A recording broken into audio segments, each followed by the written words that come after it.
పట్టుకొని చేసిన దేవుని ప్రజలందరికీ శుభవందనములు తెలియజేస్తున్నాను. దేవుని యొక్క కృపను బట్టి నూతనంగా దేవుడి సన్నిధిలో వచ్చిన వారు ఈ కోడికలో 3 రోజులు 1, 2, 3వ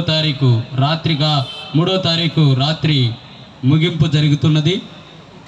నూతనంగా వచ్చిన వారు ఈ 3 రోజులు దేవుని యొక్క సన్నిధిని ప్రేమించి సియోను ప్రార్థన మందిరం వారు జరుగుతున్న ఈ యొక్క కోటల్లో ప్రతి ఒక్కరూ ఇంకా ఆశ కలిగి ఆయా స్థలంలో ఉన్నవారిని ప్రతి ఒక్కరికి వార్తను తెలియజేయవలసిందిగా ప్రభు పేరిట తెలియజేస్తున్నాను. మరి ఇంకా ఆశ గలవారు బాప్తిస్మము తీసుకోవాలని దేవుని చేత ప్రేమ చేత పిలువబడిన ప్రతి ఒక్కరికి ఈ యొక్క రాత్రి కల్వరిలో అమూల్యమైన రక్తం మీ కొరకి దేవుడు ఒక ప్రత్యేకంగా తన దాసుల్ని ముంబై ప్రాంతం నుంచి తన దాసుల్ని విశేషంగా నడిపించారు. తన వర్తమానముల ద్వారా దేవుని యొక్క ఉపదేశముల ద్వారా ఈ 3 రోజులు దేవుని యొక్క వాక్కులు వెలుగై ఉన్నాయి కాబట్టి ఆ వాక్కులు దేవుని యొక్క శక్తి చేత దేవుని యొక్క మహిమ చేత ఎంతోమంది రక్షింపబడిన వారు ఉన్నారు కాబట్టి బాప్తిసం తీసుకోవాలని ఆశపడ్డవారు మరి 3వ రోజు ఈ బాప్తిస్ కార్యక్రమాలు జరుగుతాయి. ఇంకా దేవుని సన్నిధిలో ఆశ గలవారు ఈ 3 రోజులు ఇంకొన అనేక మందికి ఈ వార్తను తెలియజేయవలసిందిగా ప్రభు పేరిట తెలియజేస్తున్నాను. మన మధ్యలో ముంబై ప్రాంతం నుంచి దేవుని చేత దేవుని ఆత్మ చేత దేవుని కృప చేత మరి ఎంతో ఆశతో మన మధ్యలో వచ్చారు. ఈ యొక్క సమయాన్ని దేవుని దాసులకి విశేషంగా అప్పచెబుతున్నాను. హల్లెలూయా, హల్లెలూయా.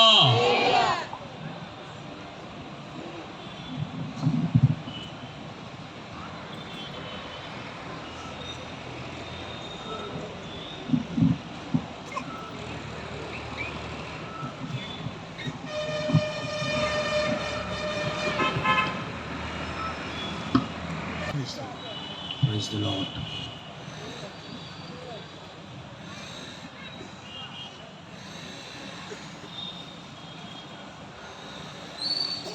దినవృత్తాంతం 7వ అధ్యాయం వాక్యం. 2వ దినవృత్తాంతముల గ్రంథము 7వ అధ్యాయము 1వ వాక్యాన్ని మనం ధ్యానం చేసుకుందాం. సొలొమోను తాను చేయు ప్రార్థనను ముగించినప్పుడు అగ్ని ఆకాశం నుండి దిగి దహన బలులను ఇతరమైన బలులను దహించాను. యెహోవా తేజస్సు మందిరము నిండా నిండెను. యెహోవా తేజస్సుతో మందిరము నిండినందున యాజకులు అందులో ప్రవేశింపలేక ఉండిరి.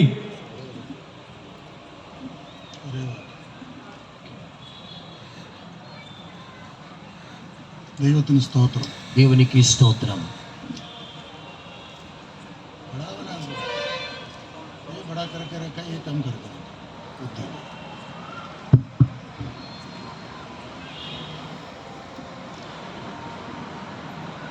సొలొమోన్ రాజానే ప్రార్థన కి రాజైన సొలొమోను ప్రార్థన చేశాడు.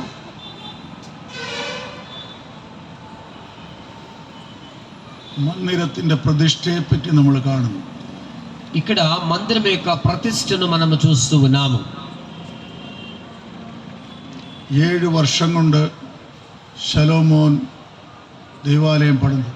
7 సంవత్సరముల నుంచి సొలొమోను దేవుని యొక్క ఆలయమును నిర్మించి ఉన్నాడు. ദൈവത്തിന് സ്തോത്രം. దేవునికి స్తోత్రం కలుగును గాక. അതിന്റെ പ്രതിഷ്ഠയുടെ സമയത്ത് దాని యొక్క ప్రతిష్ఠ సమయమందు ശലോമോൻ దేవాలయത്തിന്റെ ప్రాకారത്തിൽ ముഴങ്കാലിൽ നിന്ന് సొలొమోను మందిరం యొక్క ప్రాకార ప్రాంతములో మోకరించాడు. తన కరങ്ങൾ స్వర్గത്തിലേക്ക് ఉయర్తి తన 2 చేతులు పరలోకము వైపునకు ఎత్తి അവൻ പ്രാർത്ഥിച്ചു. అతడు ఈ రీతిగా ప్రార్థించాడు. അവൻ പ്രാർത്ഥിച്ചു കഴിഞ്ഞപ്പോൾ అతడు ప్రార్థించి ముగించిన తరువాత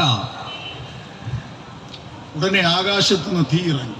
వెంటనే ఆకాశం నుండి దేవుని యొక్క అగ్ని దిగి వచ్చి ఉన్నది. യാഗപീഠത്തിലുള്ള യാഗത്തെ ദഹിപ്പിച്ചു കളഞ്ഞു. బలిపీఠం మీదటువంటి ఆ బలి అంతటిని కూడా దహించి వేసి ఉన్నది. അതാണ് ആലയത്തിന്റെ മഹിമ. అదే దేవుని ఆలయం యొక్క మహిమగా కనబడుచు ఉన్నది. ദൈവത്തിന്റെ ആലയത്തിൽ തീ ഇറങ്ങി. దేవుని యొక్క ఆలయములో లేక మందిరములో అగ్ని దిగి రావాలి. അത് യഥാർത്ഥ ആലയമാണെങ്കിൽ, ఒకవేళ అది యథార్థమైన అసలు సిసలైన ఆలయముగా ఉంటే അവിടെ തീ ഇറങ്ങുക തന്നെ വേണം. అక్కడ అగ్ని నిశ్చయముగా దిగి తీరాలి. തീയിൽ കൂടെ ഉത്തരമരുളുന്ന ദൈവത്തെ നമ്മളിവിടെ കാണുന്നു. అగ్నిలో నుండి జవాబునిచ్చున్నటువంటి దేవునిని ఇక్కడ మనం చూస్తూ ఉన్నాము. ഇന്ന് അനേകർ ആലയം ഉണ്ടാക്കാറുണ്ട്. ఈ రోజున అనేక మంది ఆలయాలు నిర్మిస్తూ ఉన్నారు. കടം വാങ്ങിയാണ് ആലയം ഉണ്ടാക്കുന്നത്. అప్పులు చేసి ఆలయాలు కడుతూ ఉన్నారు. ലോൺ എടുത്താണ് ആലയം ഉണ്ടാക്കുന്നത്. లోను వలన కూడా ఆలయాలు కట్టేవారు ఉన్నారు. എനിക്ക് തോന്നുന്നില്ല അവിടെ തീ ഇറങ്ങുമോ. నాకు అనిపించలేదు అటువంటి చోట అగ్ని దిగి వస్తుందని. ദൈവത്തിന്റെ പ്ലാനിൻ പ്രകാരം ആലയം ഉണ്ടാക്കിയാൽ അവിടെ നിശ്ചയമായി തീ ഇറങ്ങും. దేవుని యొక్క ప్రణాళిక చొప్పున ఆ ఆలయం అనేది కట్టబడితే నిశ్చయముగా అక్కడ దేవుని యొక్క అగ్ని దిగి వస్తూ ఉన్నది. നാം ദൈവത്തിന്റെ ആലയമാണ്. మనమే దేవుని ఆలయమై ఉన్నాము. നമ്മുടെ മേൽ ദൈവത്തിന്റെ പരിശുദ്ധാത്മാവാകുന്ന തീ ഇറങ്ങണം. మనపై పరిశుద్ధాత్మ అనేటువంటి అగ్ని దిగవలసి ఉన్నది. നമ്മുടെ ജീവിതം ദൈവത്തിന്റെ ഹിതപ്രകാരം പണിയപ്പെടണം. మన యొక్క జీవితం అనేటువంటిది దైవ చిత్తానుసారముగా అది కట్టబడవలసి ఉన్నది. അങ്ങനെയെങ്കിൽ ദൈവത്തിന്റെ തീ ഇറങ്ങി ദൈവം അതിൽ പ്രസാദിക്കും. అలాగున్న పక్షములోనైతే మాత్రమే దేవునికి అగ్ని దిగి వస్తూ ఉన్నది. ఆ కార్యములో దేవుడు సంతోషిస్తూ ఉన్నాడు. മനോഹര് തീ ഇറക്കാൻ വേണ്ടി അനേകം ഇമോഷണൽ കാര്യങ്ങളൊക്കെ ചെയ്യാറുണ്ട്. అగ్నిని దింపి తీసుకురావడానికి అనేక మంది భావోద్వేగంతో ఉద్రేకపూరితమైనవి అనేక ప్రయత్నాలు చేస్తూ ఉన్నారు. പാട്ടുപാടി തീ ഇറക്കാൻ നമ്മുടെ സിയോൻ ശ്രമിക്കാറുണ്ട്. పాటలు పాడి ఎలాగైనా అగ్ని దేవాలని సియోను నానాక తండాలు పడుతున్నాడు. തീ ഇറങ്ങാറില്ല, కానీ అగ్ని దిగడం లేదు. കുറച്ച് ഇമോഷൻ ആകാറുണ്ട്. మనము భావోద్వేగానికి గురవుతూ ఉంటాము ఒక్కొక్కసారి. ദൈവത്തിന് സ്തോത്രം. దేవుని నామానికి స్తోత్రం. ഇസക്കിയേലിന്റെ സഭയിൽ സ്വർഗീയ തീ ഇറങ്ങി വരണം. దైవజనులు యెహెజ్కేలు గారి సంఘములో దేవునికి అగ్ని దిగి రావాలి. അപ്പോഴാണ് ദൈവം സ്വീകരിച്ച സഭയായി മാറ്റപ്പെടുന്നത്. అప్పుడు మాత్రమే ఆ సంఘం అనేటువంటిది దేవుని చేత స్వీకరింపబడిన సంఘముగా కనబడుచు ఉన్నది. ദൈവം മനുഷ്യനെ സൃഷ്ടിച്ചപ്പോൾ దేవుడు మానవుని సృష్టించినప్పుడు മനുഷ്യന് തേജസ്സും മാനവും അണിയിച്ചു എന്ന് നമ്മൾ വായിക്കുന്നുണ്ട്. మహిమ ప్రభావములతో అతనికి కిరీటమును ధరింపచేశారని లేఖనాల్లో మనం చూస్తూ ఉన్నాం. ഞങ്ങൾ ഹിന്ദിയിൽ പാട്ട് പാടാറുണ്ട്. మేము హిందీలో ఈ రీతిగా పాట పాడుతుంటాము. ആദർ और महिमा का मुकुट पहनाया.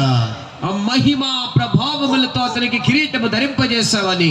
आदर और महिमा का मुकुट भी पहनाया, अद्भुत रीति से हमें चलाया. आदर और महिमा का मुकुट पहनाया. మహిమ ప్రభావముల యొక్క కిరీటమును ధరింపజేసి ఉన్నాడు. സങ്കീർത്തനം 8-ാം അധ്യായത്തിന്റെ 5-ാം വാക്യം വായിക്കുമ്പോൾ 8వ కీర్తన 5వ వాక్యం మనం చూసినట్లయితే 8వ కీర్తన 5వ వాక్యము, దేవుని కంటే వానిని కొంచెం తక్కువగా చేసి ఉన్నావు, మహిమ ప్రభావములతో వానికి కిరీటము ధరింపజేసి ఉన్నావు. ఆమేన్. ഹിന്ദി വായിക്കാം. മനുഷ്യനെ ദൈവം തേജസ്സും മാനവും അണിയിച്ചു. దేవుడు మానవునికి మహిమ ప్రభావములతో కిరీటమును ధరింపజేసి ఉన్నాడు. ദൈവം ആദാമിനെ സൃഷ്ടിച്ചപ്പോൾ దేవుడు ఆదామును సృష్టించినప్పుడు തേജസ്സിന്റെ വസ്ത്രം കൊടുത്തിരുന്നു. మహిమ వస్త్రమును అనుగ్రహించి ఉన్నాడు. ദൈവം ആദ്യമായി സൃഷ്ടിച്ച മനുഷ്യന് അവന്റെ വസ്ത്രം തേജസ്സിന്റെ വസ്ത്രമായിരുന്നു. ప్రారంభములో దేవుడు సృష్టించినటువంటి మానవుని యొక్క వస్త్రము మహిమతో నింపబడినదిగా కనబడుచు ఉన్నది. എല്ലാവരും എന്നെ ശ്രദ്ധിക്കുക. దయచేసి అందరూ నన్ను గమనించండి. അവന് ടെറിക്കോട്ടൺ പോളിസ്റ്റർ വസ്ത്രമൊന്നും ഇല്ലായിരുന്നു. టెరికాటను పాలిస్టర్ బట్టలు ఆదాం వేసుకోలేదు. సేవకులు ఇడుന്ന లైట్ ఆఫ్ ఏషియా ഒന്നും ഇല്ലായിരുന്നു. లేకపోతే సేవకులు ఈ రోజుల్లో వేసుకుంటున్న లైట్ ఆఫ్ ఏషియా బట్టలు కాదు. ആദമിനും അവയ്ക്കും ദൈവം ഒരു വസ്ത്രമാ കൊടുത്തത്, തേജസ്സിന്റെ వస్త్రం. ఆదాము హవ్వలకి ఇరువురికి కూడా దేవుడిచ్చిన ఏకైక వస్త్రం ఏమిటంటే మహిమ వస్త్రమై ఉన్నది. ദൈവത്തിന് സ്തോത്രം. దేవుని నామానికి స్తోత్రం. ദൈവ മഹിമയായിരുന്നു അവന്റെ വസ്ത്രം. దేవుని యొక్క మహిమయే వారికి వస్త్రముగా కనబడి ఉన్నది. വേറൊരു വസ്ത്രം അവർ ധരിച്ചില്ല. వేరొక వస్త్రం ఏది కూడా వారు ధరించి ఉండలేదు. ദേവ മഹിമ ധരിക്കുന്നവർക്ക് വസ്ത്രത്തിന്റെ ആവശ്യമില്ല. దేవుని యొక్క మహిమను ధరించు వారికి వస్త్రముల అవసరత లేదు. മഹിമ എന്ന് പറയുന്നത് സ്വർഗീയ വസ്ത്രമാണ്. మహిమ అని చెప్పినప్పుడు పరలోకపు వస్త్రములుగా కనబడుచు ఉన్నది. ദൈവത്തിന് മഹത്വം. దేవుని నామానికి స్తోత్రం. എന്നാൽ ఇన్నത്തെ തലമുറ ഇടുന്ന വസ്ത്രം എങ്ങനെയാണ്? ప్రస్తుతములో ఉన్నటువంటి ఈ తరాల వారు వేసుకునే బట్టలు ఎటువంటివి? ഇന്നത്തെ പീഡി ഇരുന്ന വസ്ത്രം ഏതാണ്? ప్రస్తుతము మనము చూస్తున్న వస్త్రాలు ఎటువంటివి?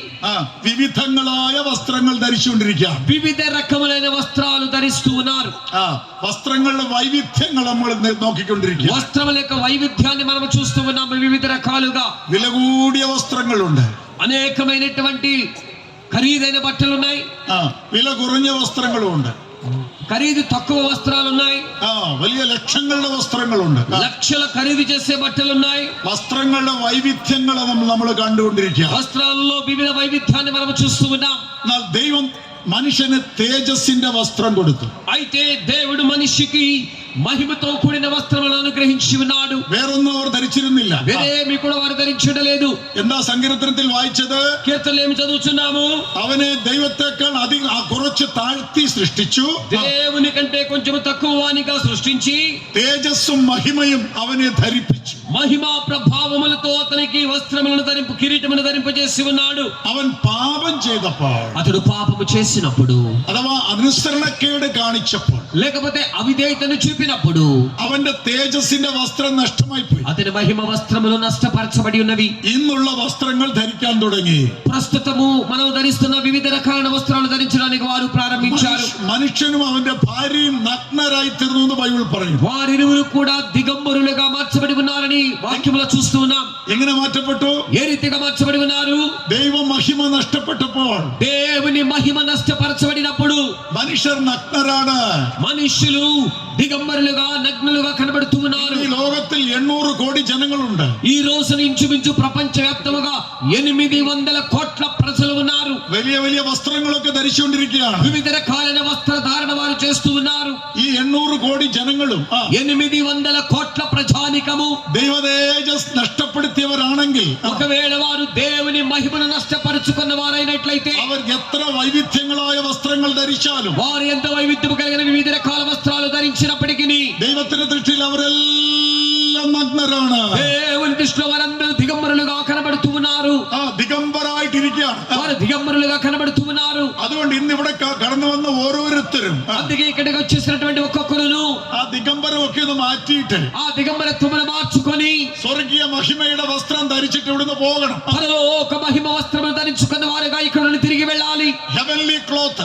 అది పరలోక సంబంధమైన వస్త్రములు. ആ വസ്ത്രം ധരിപ്പിക്കാനായിട്ടാണ് ദൈവം നിങ്ങളെ ഇവിടെ കൂട്ടിവരുത്തിയിരിക്കുന്നത്. ఆ వస్త్రములను తిరిగి ధరింపు చేయ నిమిత్తమే మిమ్మల్ని అందరినీ కూడా దేవుడు ఈ స్థలమునకు రప్పించి ఉన్నాడు. Glorious garment. మహిమ కలిగిన వస్త్రములు, മഹിമയുടെ വസ്ത്രം. మహిమతో నింపబడిన వస్త్రములు. മനുഷ്യനെ ദൈവം ആ വസ്ത്രം ധരിപ്പിച്ചിരുന്നു. దేవుడు మానవునికి ఆ వస్త్రములను ధరింపజేసి ఉన్నాడు. ദൈവത്തിന് മഹത്വം ഉണ്ടാകട്ടെ. దేవుని నామానికి స్తోత్రం కలుగును గాక. നമ്മളെല്ലാവരും നമ്മളുടെ ആത്മീയ നഗ്നതയെ പറ്റി അറിവുള്ളവരായിരിക്കണം. మనమందరమును కూడా మన ఆత్మీయ జీవితంలో ఉన్న దిగంబరత్వమును గూర్చి పరిజ్ఞానము కలిగిన వారమై ఉండాలి. എങ്കിൽ മാത്രമേ തേജസ്സിന്റെ വസ്ത്രത്തെ പറ്റി അറിവുള്ളവരാകാൻ കഴിയുള്ളൂ. అప్పుడు మాత్రమే ఆ మహిమ వస్త్రమును గూర్చిన అవగాహన కలిగి ఉంటాం. അത് എങ്ങനെ ലഭിക്കുമെന്ന് നമ്മൾ ആഗ്രഹം നമുക്കുണ്ടാകും. అది ఏ రీతిగా పొందుకోవాలనే కోరిక మనలో కలుగుతూ ఉన్నది. ദൈവം അത് എല്ലാവർക്കും കൊടുക്കുവാൻ ആഗ്രഹിക്കുകയാണ്. దేవుడు ప్రతి ఒక్కరికి ఇవ్వాలని కోరుతూ ఉన్నాడు. തന്റെ മക്കളാരും നഗ്നരായി നടക്കുവാൻ ദൈവം ആഗ്രഹിക്കുന്നില്ല. తన ప్రజల వలె గాని దిగంబరులుగా ఉండుట దేవుడు కోరుకోవడం లేదు. ഇന്ന് നഗ്നരാണെങ്കിലും അവർ അത് അംഗീകരിക്കുന്നില്ല. వారు దిగంబరులుగా ఉన్నారని అన్నప్పటికీ వాటిని ఒప్పుకోవడం లేదు. ഒരു രാജാവിന്റെ കഥ അറിയാമോ? మీకు తెలుసా ఒక రాజుగారి కదా? ചിന്ന ക്ലാസ്സിൽ പഠിച്ചിട്ടുണ്ടോ? అది మనము ఎలిమెంటరీ స్కూల్లో ఉన్నప్పుడు చదువుకున్నాం కదా. പ്രൈമറി സ്കൂളിൽ പഠിച്ചിട്ടുള്ള ഒരു കഥ. ప్రైమరీ స్కూల్లో ఉన్నప్పుడు చదివిన పాఠం. രാജാവിന് എന്നും പുതിയ പുതിയ വസ്ത്രങ്ങൾ വേണം. రాజుగారు బట్టల పిచ్చోడు.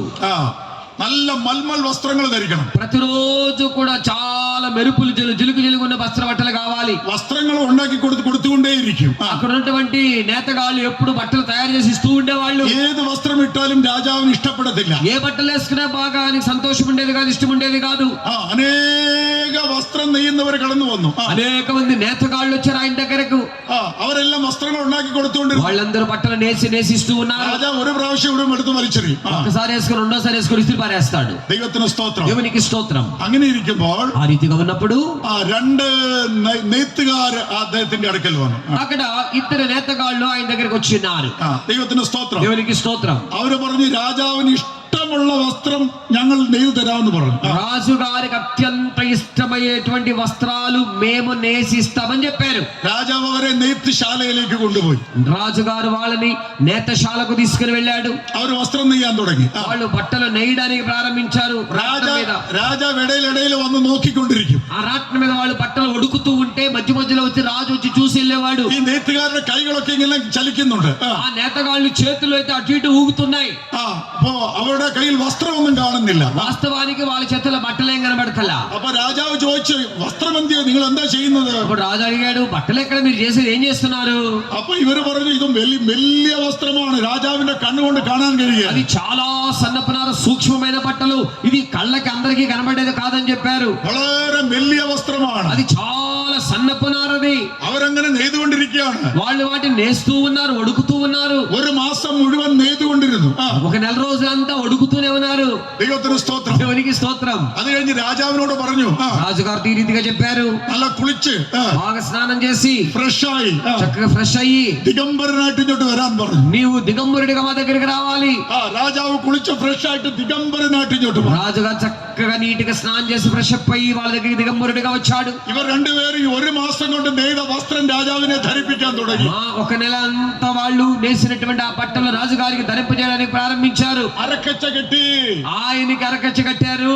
വലിയ ജുബ്ബ ഇടിച്ചു, ఆయనకి పైన జుబ్బా తొడిగిచ్చారు. എല്ലാം ഇട്ടുകൊണ്ടിരിക്കുക. అన్ని వేస్తున్నారు, అక్కడ ఏం కనబడుతులా. എന്നിട്ട് പറഞ്ഞു, മനോഹര വസ്ത്രമാണ്. ఇది మీరు వేసుకునేది మనోహరమైన వస్త్రం అని చెప్పారు. എന്നിട്ട് രാജാവിനെ കുതിരപ്പുറത്തിരുത്തി అలా చేసి రాజుగారిని గుర్రం మీద ఎక్కించారు. എന്നിട്ട് സിറ്റിയിൽ കൂടെ എഴുന്നള്ളിക്കുകയാണ്. రాజ వీధులలో ఊరేగింపు ప్రారంభమైంది.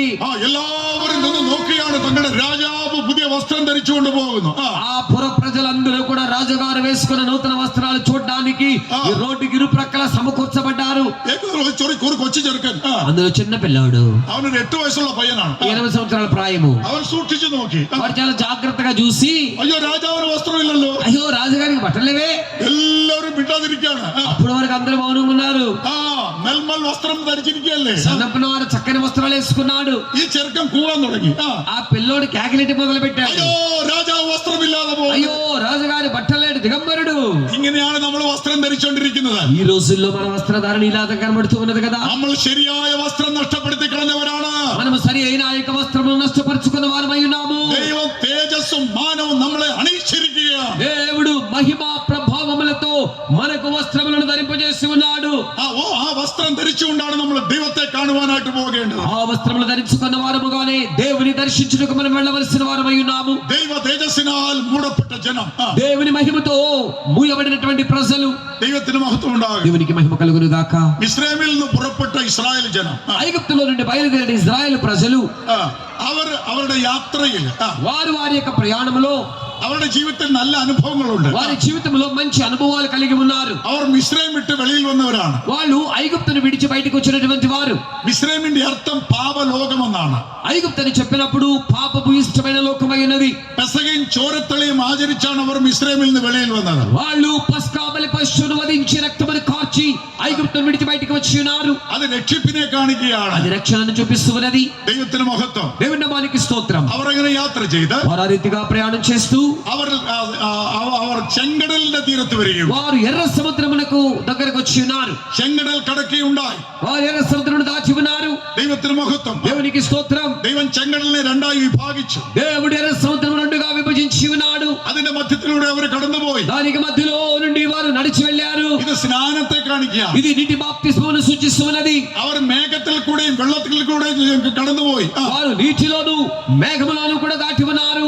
മോശയോട് ചേർന്നു. మోషేతో కలిసి അവർ സ്നാനമെടുത്തു. వారు బాప్తిస్మమును పొంది ఉన్నారు. ദൈവത്തിന് മഹത്വം. దేవుని నామానికి స్తోత్రం. അവർ മരുഭൂമിയിൽ പ്രവേശിച്ചു. వారు అరణ్యములో ప్రవేశించి അവർ തങ്ങളെ തന്നെ വേർപെടുത്തിയ ജനമായി കാണപ്പെട്ടു. తమను తాము ప్రత్యేకపరుచుకున్న ఒక ప్రత్యేకమైన జనాంగముగా కనబడి ఉన్నారు. അവർ ദൈവത്തിന് വേണ്ടി തങ്ങളെ തന്നെ സെപ്പറേറ്റ് ആക്കിയ ജനം. వారు దేవుని కొరకు తమను తాము ప్రత్యేకపరుచుకొని ఉన్నారు. ഇതാ തനിച്ചൊരു പാർക്കുന്ന ഒരു കൂട്ടം ജനം. ఇదే ప్రత్యేకపరచబడిన ఒక గుంపు జనాంగమై ఉన్నది. അന്യജാതികളുടെ മധ്യത്തിൽ എണ്ണപ്പെടുന്നില്ല. అన్య జనుల మధ్యలో వారు లెక్కింపబడటం లేదు. അവർ ദൈവത്തിന്റെ ജനമായിരുന്നു. వారు దైవ జనాంగమై ఉన్నారు. ദൈവത്തിന് മഹത്വം. దేవునికి మహిమ కలుగును గాక. അവർ ലോകം വിട്ടപ്പോൾ వారు లోకాన్ని విడిచినప్పుడు ലോകത്തിൽ അവർക്കെല്ലാം ഉണ്ടായിരുന്നു. లోకంలో వారి సమస్తమును కలిగి ఉండి ఉన్నారు. ഇപ്പോൾ മരുഭൂമിയിൽ പ്രവേശിച്ചപ്പോൾ ఇప్పుడు అరణ్యములో ప్రవేశించినప్పుడు അവർക്കൊന്നുമില്ല. వారి దగ్గర ఏమీ లేదు. അവർ ഒന്നുമില്ലാത്തവരായി തീർന്നു. వారు ఏమీ లేని వారిగా మార్చబడి ఉన్నారు. വലിയ ഘോരമായ മരുഭൂമിയാണ്. అది భయంకరమైనటువంటి అరణ్యము. മരുഭൂമിയിൽ പകല് കഠിനമായ ചൂടാണ്. ఈ యొక్క అరణ్యములో కఠినమైనటువంటి భయంకరమైన వేడి, ഭയങ്കരമായ ചൂട്, భయంకరమైన వేడి, ఉష్ణోగ్రత. ഈ 20 ലക്ഷം ജനങ്ങൾ നടന്നു പോയിക്കൊണ്ടിരിക്കുകയാണ്. 20 లక్షల కాల్బలము అరణ్యములో నడుస్తూ వెళుతూ ఉన్నారు. കഠിനമായ ചൂടാണ്. కఠినమైన వేడిలో, ആന്ധ്രയിലെ ചൂടല്ല, ఆంధ్రలో ఉన్న మన ఈ వేడి కాదు, പഞ്ചാബിലെ ചൂടാണ്. పంజాబ్ లో ఉన్నటువంటి వేడి ഭയങ്കര ചൂടാണ്. భయానకమైన వేడి. ദൈവത്തിന് മഹത്വം. దేవునికి మహిమ కలుగును గాక. എന്നാൽ ദൈവം എന്ത് ചെയ്തു? దేవుడు ఏం చేశాడు? പകൽ മേഘസ്തംഭമായി അവിടെ മുമ്പേ നടന്നുകൊണ്ടിരുന്നു. పగలు మేఘస్తంభముగా వారి మధ్యలో వారి ముందు నడిచి ఉన్నాడు. മേഘസ്തംഭമായി ദൈവത്തിന്റെ തേജസ് ഇസ്രായേലിന്റെ മുകളിൽ കാണപ്പെടുകയുണ്ടായി. మేఘస్తంభముగా దేవుని యొక్క మహిమ ఇశ్రాయేలులపై కనపరచబడి ఉన్నది. കഠിനമായ ചൂടിൽ നിന്ന് അവരെ രക്ഷിക്കുവാൻ ദൈവ തേജസ് ഇറങ്ങി വന്നു. కఠినమైన వేడిలో నుండి వారిని కాపాడి రక్షించు నిమిత్తము దేవుని యొక్క మహిమ అక్కడ దిగి వచ్చి ఉన్నది. ഗ്ലോറി, പരമേശ്വരന്റെ ഗ്ലോറി, దేవుని యొక్క మహిమ ഇറങ്ങി വരികയുണ്ടായി. దిగి వచ్చి ఉన్నది. വെയിലിന്റെ ചൂടിൽ നിന്ന് അവരെ രക്ഷിക്കാൻ. కారణం దేవుడు వేడిలో నుంచి వారిని కాపాడు నిమిత్తము. മരുഭൂമിയിൽ രാത്രിയിൽ വലിയ തണുപ്പാണ്. అరణ్యములో రాత్రి వేళ భయంకరమైనటువంటి చలి ఉంటుంది. പകല് വലിയ ചൂടും രാത്രിയിൽ ഭയങ്കര തണുപ്പുമാണ്. పగలంతా సహింపలేని వేడి, రాత్రంతా తట్టుకోలేనటువంటి చలి. ഇതിന് ദൈവം എന്താ ചെയ്തതെന്നറിയാമോ? దేవుడు ఏం చేసాడో తెలుసా?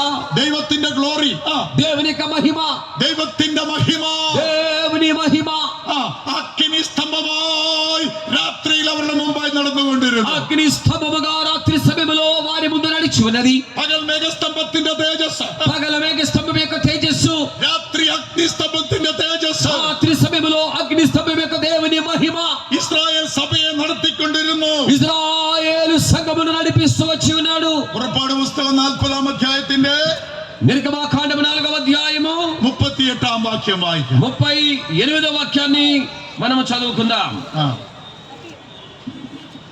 വേഗം വായിക്കാം. പുറപ്പാട് 40-38. 40వ అధ్యాయము 38వ వాక్యము. నిర్గమాకాండము 40:38. ఇశ్రాయేలులందరి కన్నుల ఎదుట పగటి వేళ యెహోవా మేఘము మందిరము మీద ఉండెను, రాత్రి వేళ అగ్ని దాని మీద ఉండెను. వారి సమస్త ప్రయాణములలో ఈలాగుననే జరిగెను. പകൽ മേഘസ്തംഭമായി ദൈവ തേജസ് അവരുടെ കൂടെ ഉണ്ടായിരുന്നു. పగలు మేఘ స్తంభముగా దేవుని యొక్క మహిమ వారిపై నిలిచి ఉన్నది. രാത്രി അഗ്നിസ്തംഭമായി ദൈവ തേജസ് അവരോട് കൂടെ ഉണ്ടായി. రాత్రి సమయములో మేఘ స్తంభముగా దేవుని యొక్క మహిమ వారిపై ఉండి ఉన్నది. അതിന്റെ പേരാണ് ഷെക്കിന ഗ്ലോറി. దానికి పేరే షెకెనా మహిమ. ദൈവത്തിന്റെ മഹിമ, దేవుని యొక్క మహిమ തന്റെ ജനത്തിന്റെ മേൽ രാത്രിയും പകലും ഉണ്ടായിരുന്നു. రాత్రి పగళ్ళు తన ప్రజలపై నిలిచి ఉండి ఉన్నది. പകലിലെ ഭയങ്കര ചൂടിൽ നിന്ന് രക്ഷിക്കുക, పగలలో ఉన్న వేడి నుంచి కాపాడు నిమిత్తము, രാത്രിയിലെ വലിയ തണുപ്പിൽ നിന്ന് രക്ഷിക്കുക. రాత్రి భయంకరమైన చలిలో నుండి కాపాడు నిమిత్తము. എന്താണ് അവരെ സൂക്ഷിച്ചത്? ఏంటి వారిని కాపాడింది? ദൈവത്തിന്റെ ഷെക്കിന ഗ്ലോറി. దేవుని షెకెనా మహిమ. ഇന്ന് രാത്രി ദൈവത്തിന്റെ ഷെക്കിന മഹിമ ഇവിടെ ഇറങ്ങി വരും. ఈ రాత్రి దేవుని షెకెనా మహిమ మన మధ్యలో దిగి రావలసి ఉన్నది. ദൈവത്തിന്റെ തേജസ്സും മാനവും നമ്മെ അണിയിക്കണം.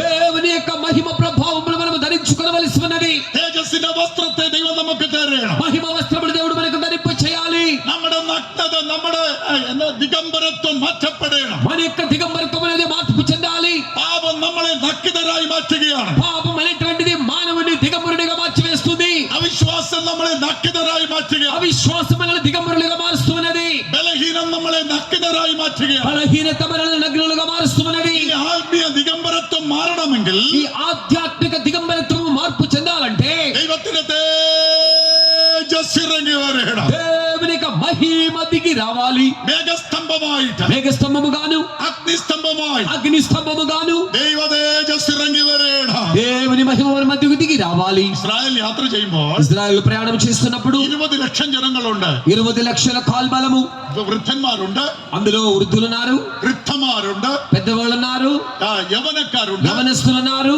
ചെറിയ കുഞ്ഞുങ്ങളുണ്ട്, చిన్న చిన్న పసిపిల్లలున్నారు, എഴുതിയിരിക്കുന്ന കുഞ്ഞുങ്ങളുണ്ട്, సంఖ్యలో ఎత్తుకునే చిన్న పాలు గుడిచే పిల్లలున్నారు, സ്ത്രീകളുണ്ട്, ఆడవారున్నారు, പുരുഷന്മാരുണ്ട്, పురుషులున్నారు. വലിയ മഹാപുരുഷാര మహాపురుష యొక్క కాల్బలము ദൈവത്തിന്റെ ഗ്ലോറി അവരുടെ മേൽ ഉലാവിക്കൊണ്ടിരുന്നു. వారందరిపైన దేవుని మహిమ సంచారము చేయుచున్నది. എന്നെ കേൾക്കുന്ന ദൈവത്തിന്റെ ജനമേ, నా మాటలు ఆలకిస్తున్న దైవ జనాంగమా, ഈ പ്രദേശത്ത് ദൈവ മഹിമ ഇറങ്ങി വരണം. ఈ పరిసర ప్రాంతములలో దేవుని మహిమ దిగి రావాలి.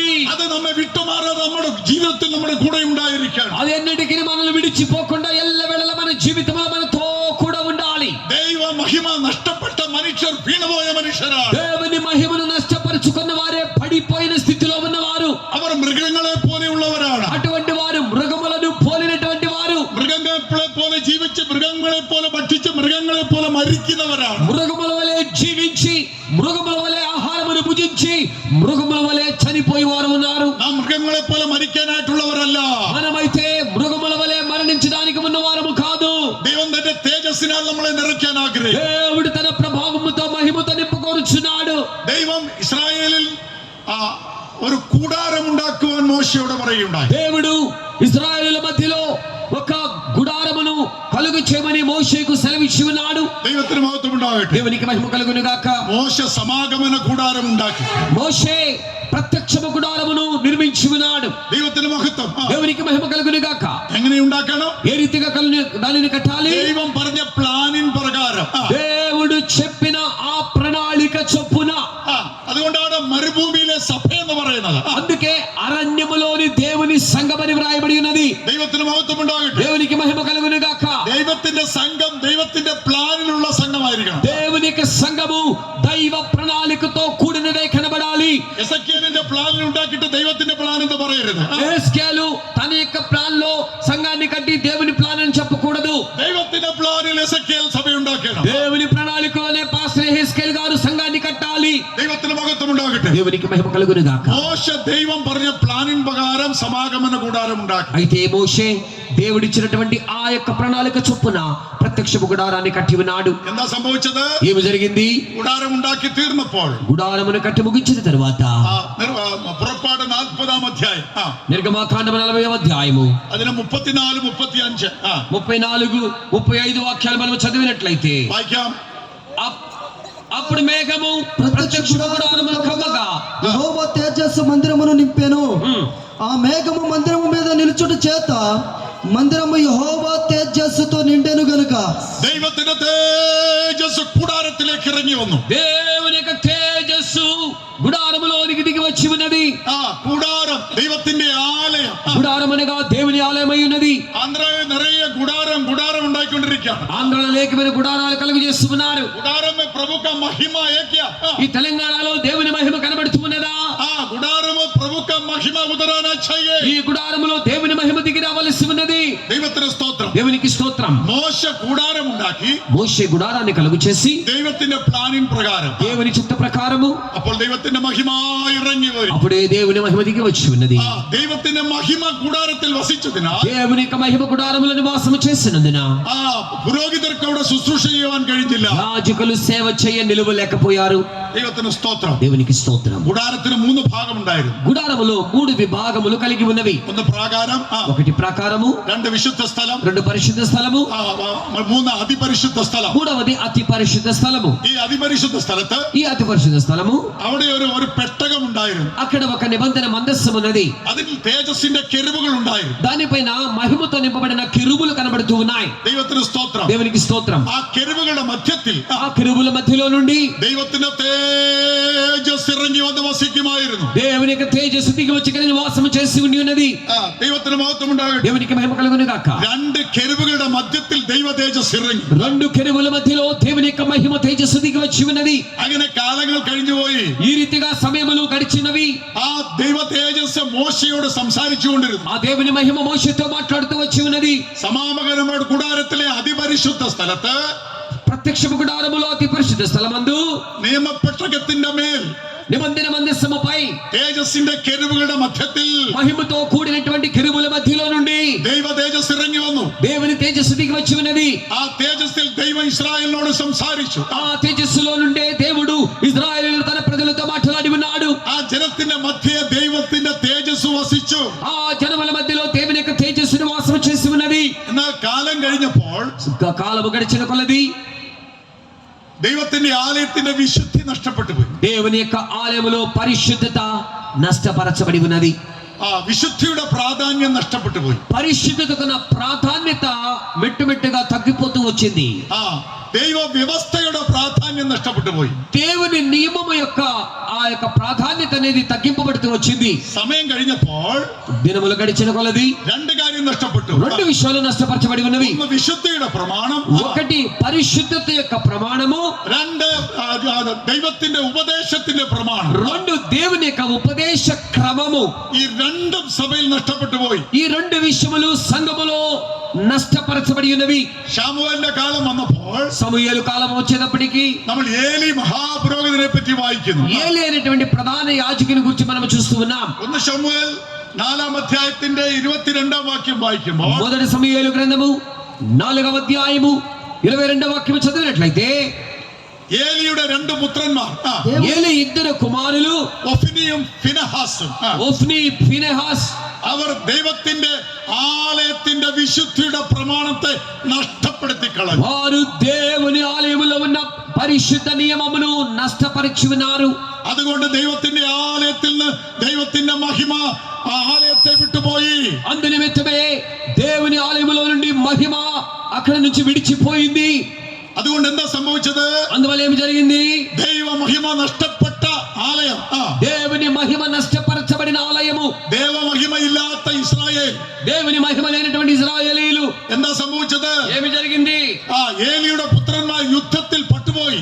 ఏలీ పుత్రులు యుద్ధములో పట్టబడి ఉన్నారు. ഇസ്രായേൽ യുദ്ധത്തിൽ തോറ്റുപോയി. ఇశ్రాయేలీయులు యుద్ధములో ఓడిపోయారు. ദൈവത്തിന്റെ പെട്ടകം പിടിക്കപ്പെട്ടു.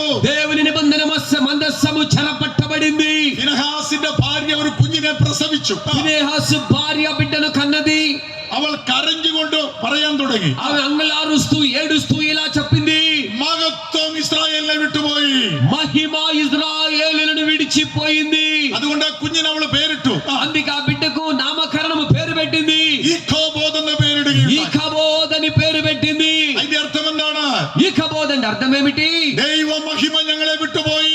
దేవుని మహిమ మమ్మను విడిచిపోయింది. ദൈവത്തിന്റെ ആലയത്തെ വിട്ട് ദൈവ മഹിമ നഷ്ടപ്പെട്ടു പോയി. దేవుని ఆలయములో ఉండవలసిన మహిమ నష్టపరచబడి ఉన్నది.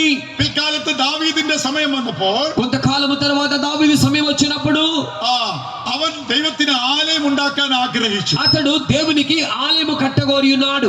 ദൈവത്തിന് സ്തോത്രം. దేవునికి స్తోత్రం. അവൻ അതിനുവേണ്ടി എല്ലാം സ്വരുക്കൂട്ടി വെക്കുകയുണ്ടായി. దానికోసము కావలసిన ఉపకరణములన్నిటిని కూడా అతను సమకూర్చాడు దావీదు. ദൈവാലയം പണിയാൻ വേണ്ടി അവൻ വളരെ ആഗ്രഹിച്ചു. దేవుని ఆలయమును నిర్మించడానికి ఎంతో ప్రయాసపడ్డాడు దావీదు. എല്ലാം സ്വരൂപിച്ചു വെച്ചു.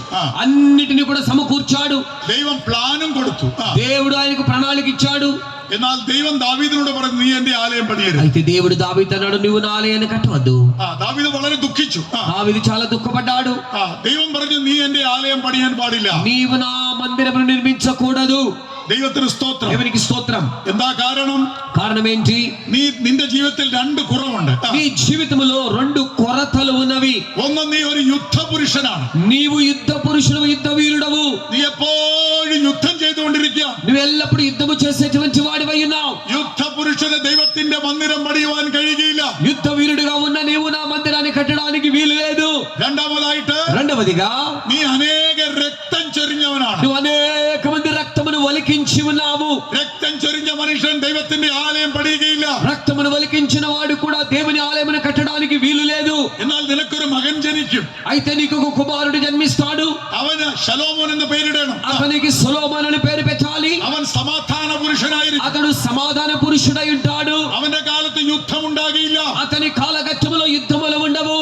അവൻ രക്തം ചൊരിയുകയില്ല. అతడు రక్తమును ఒలికించడు.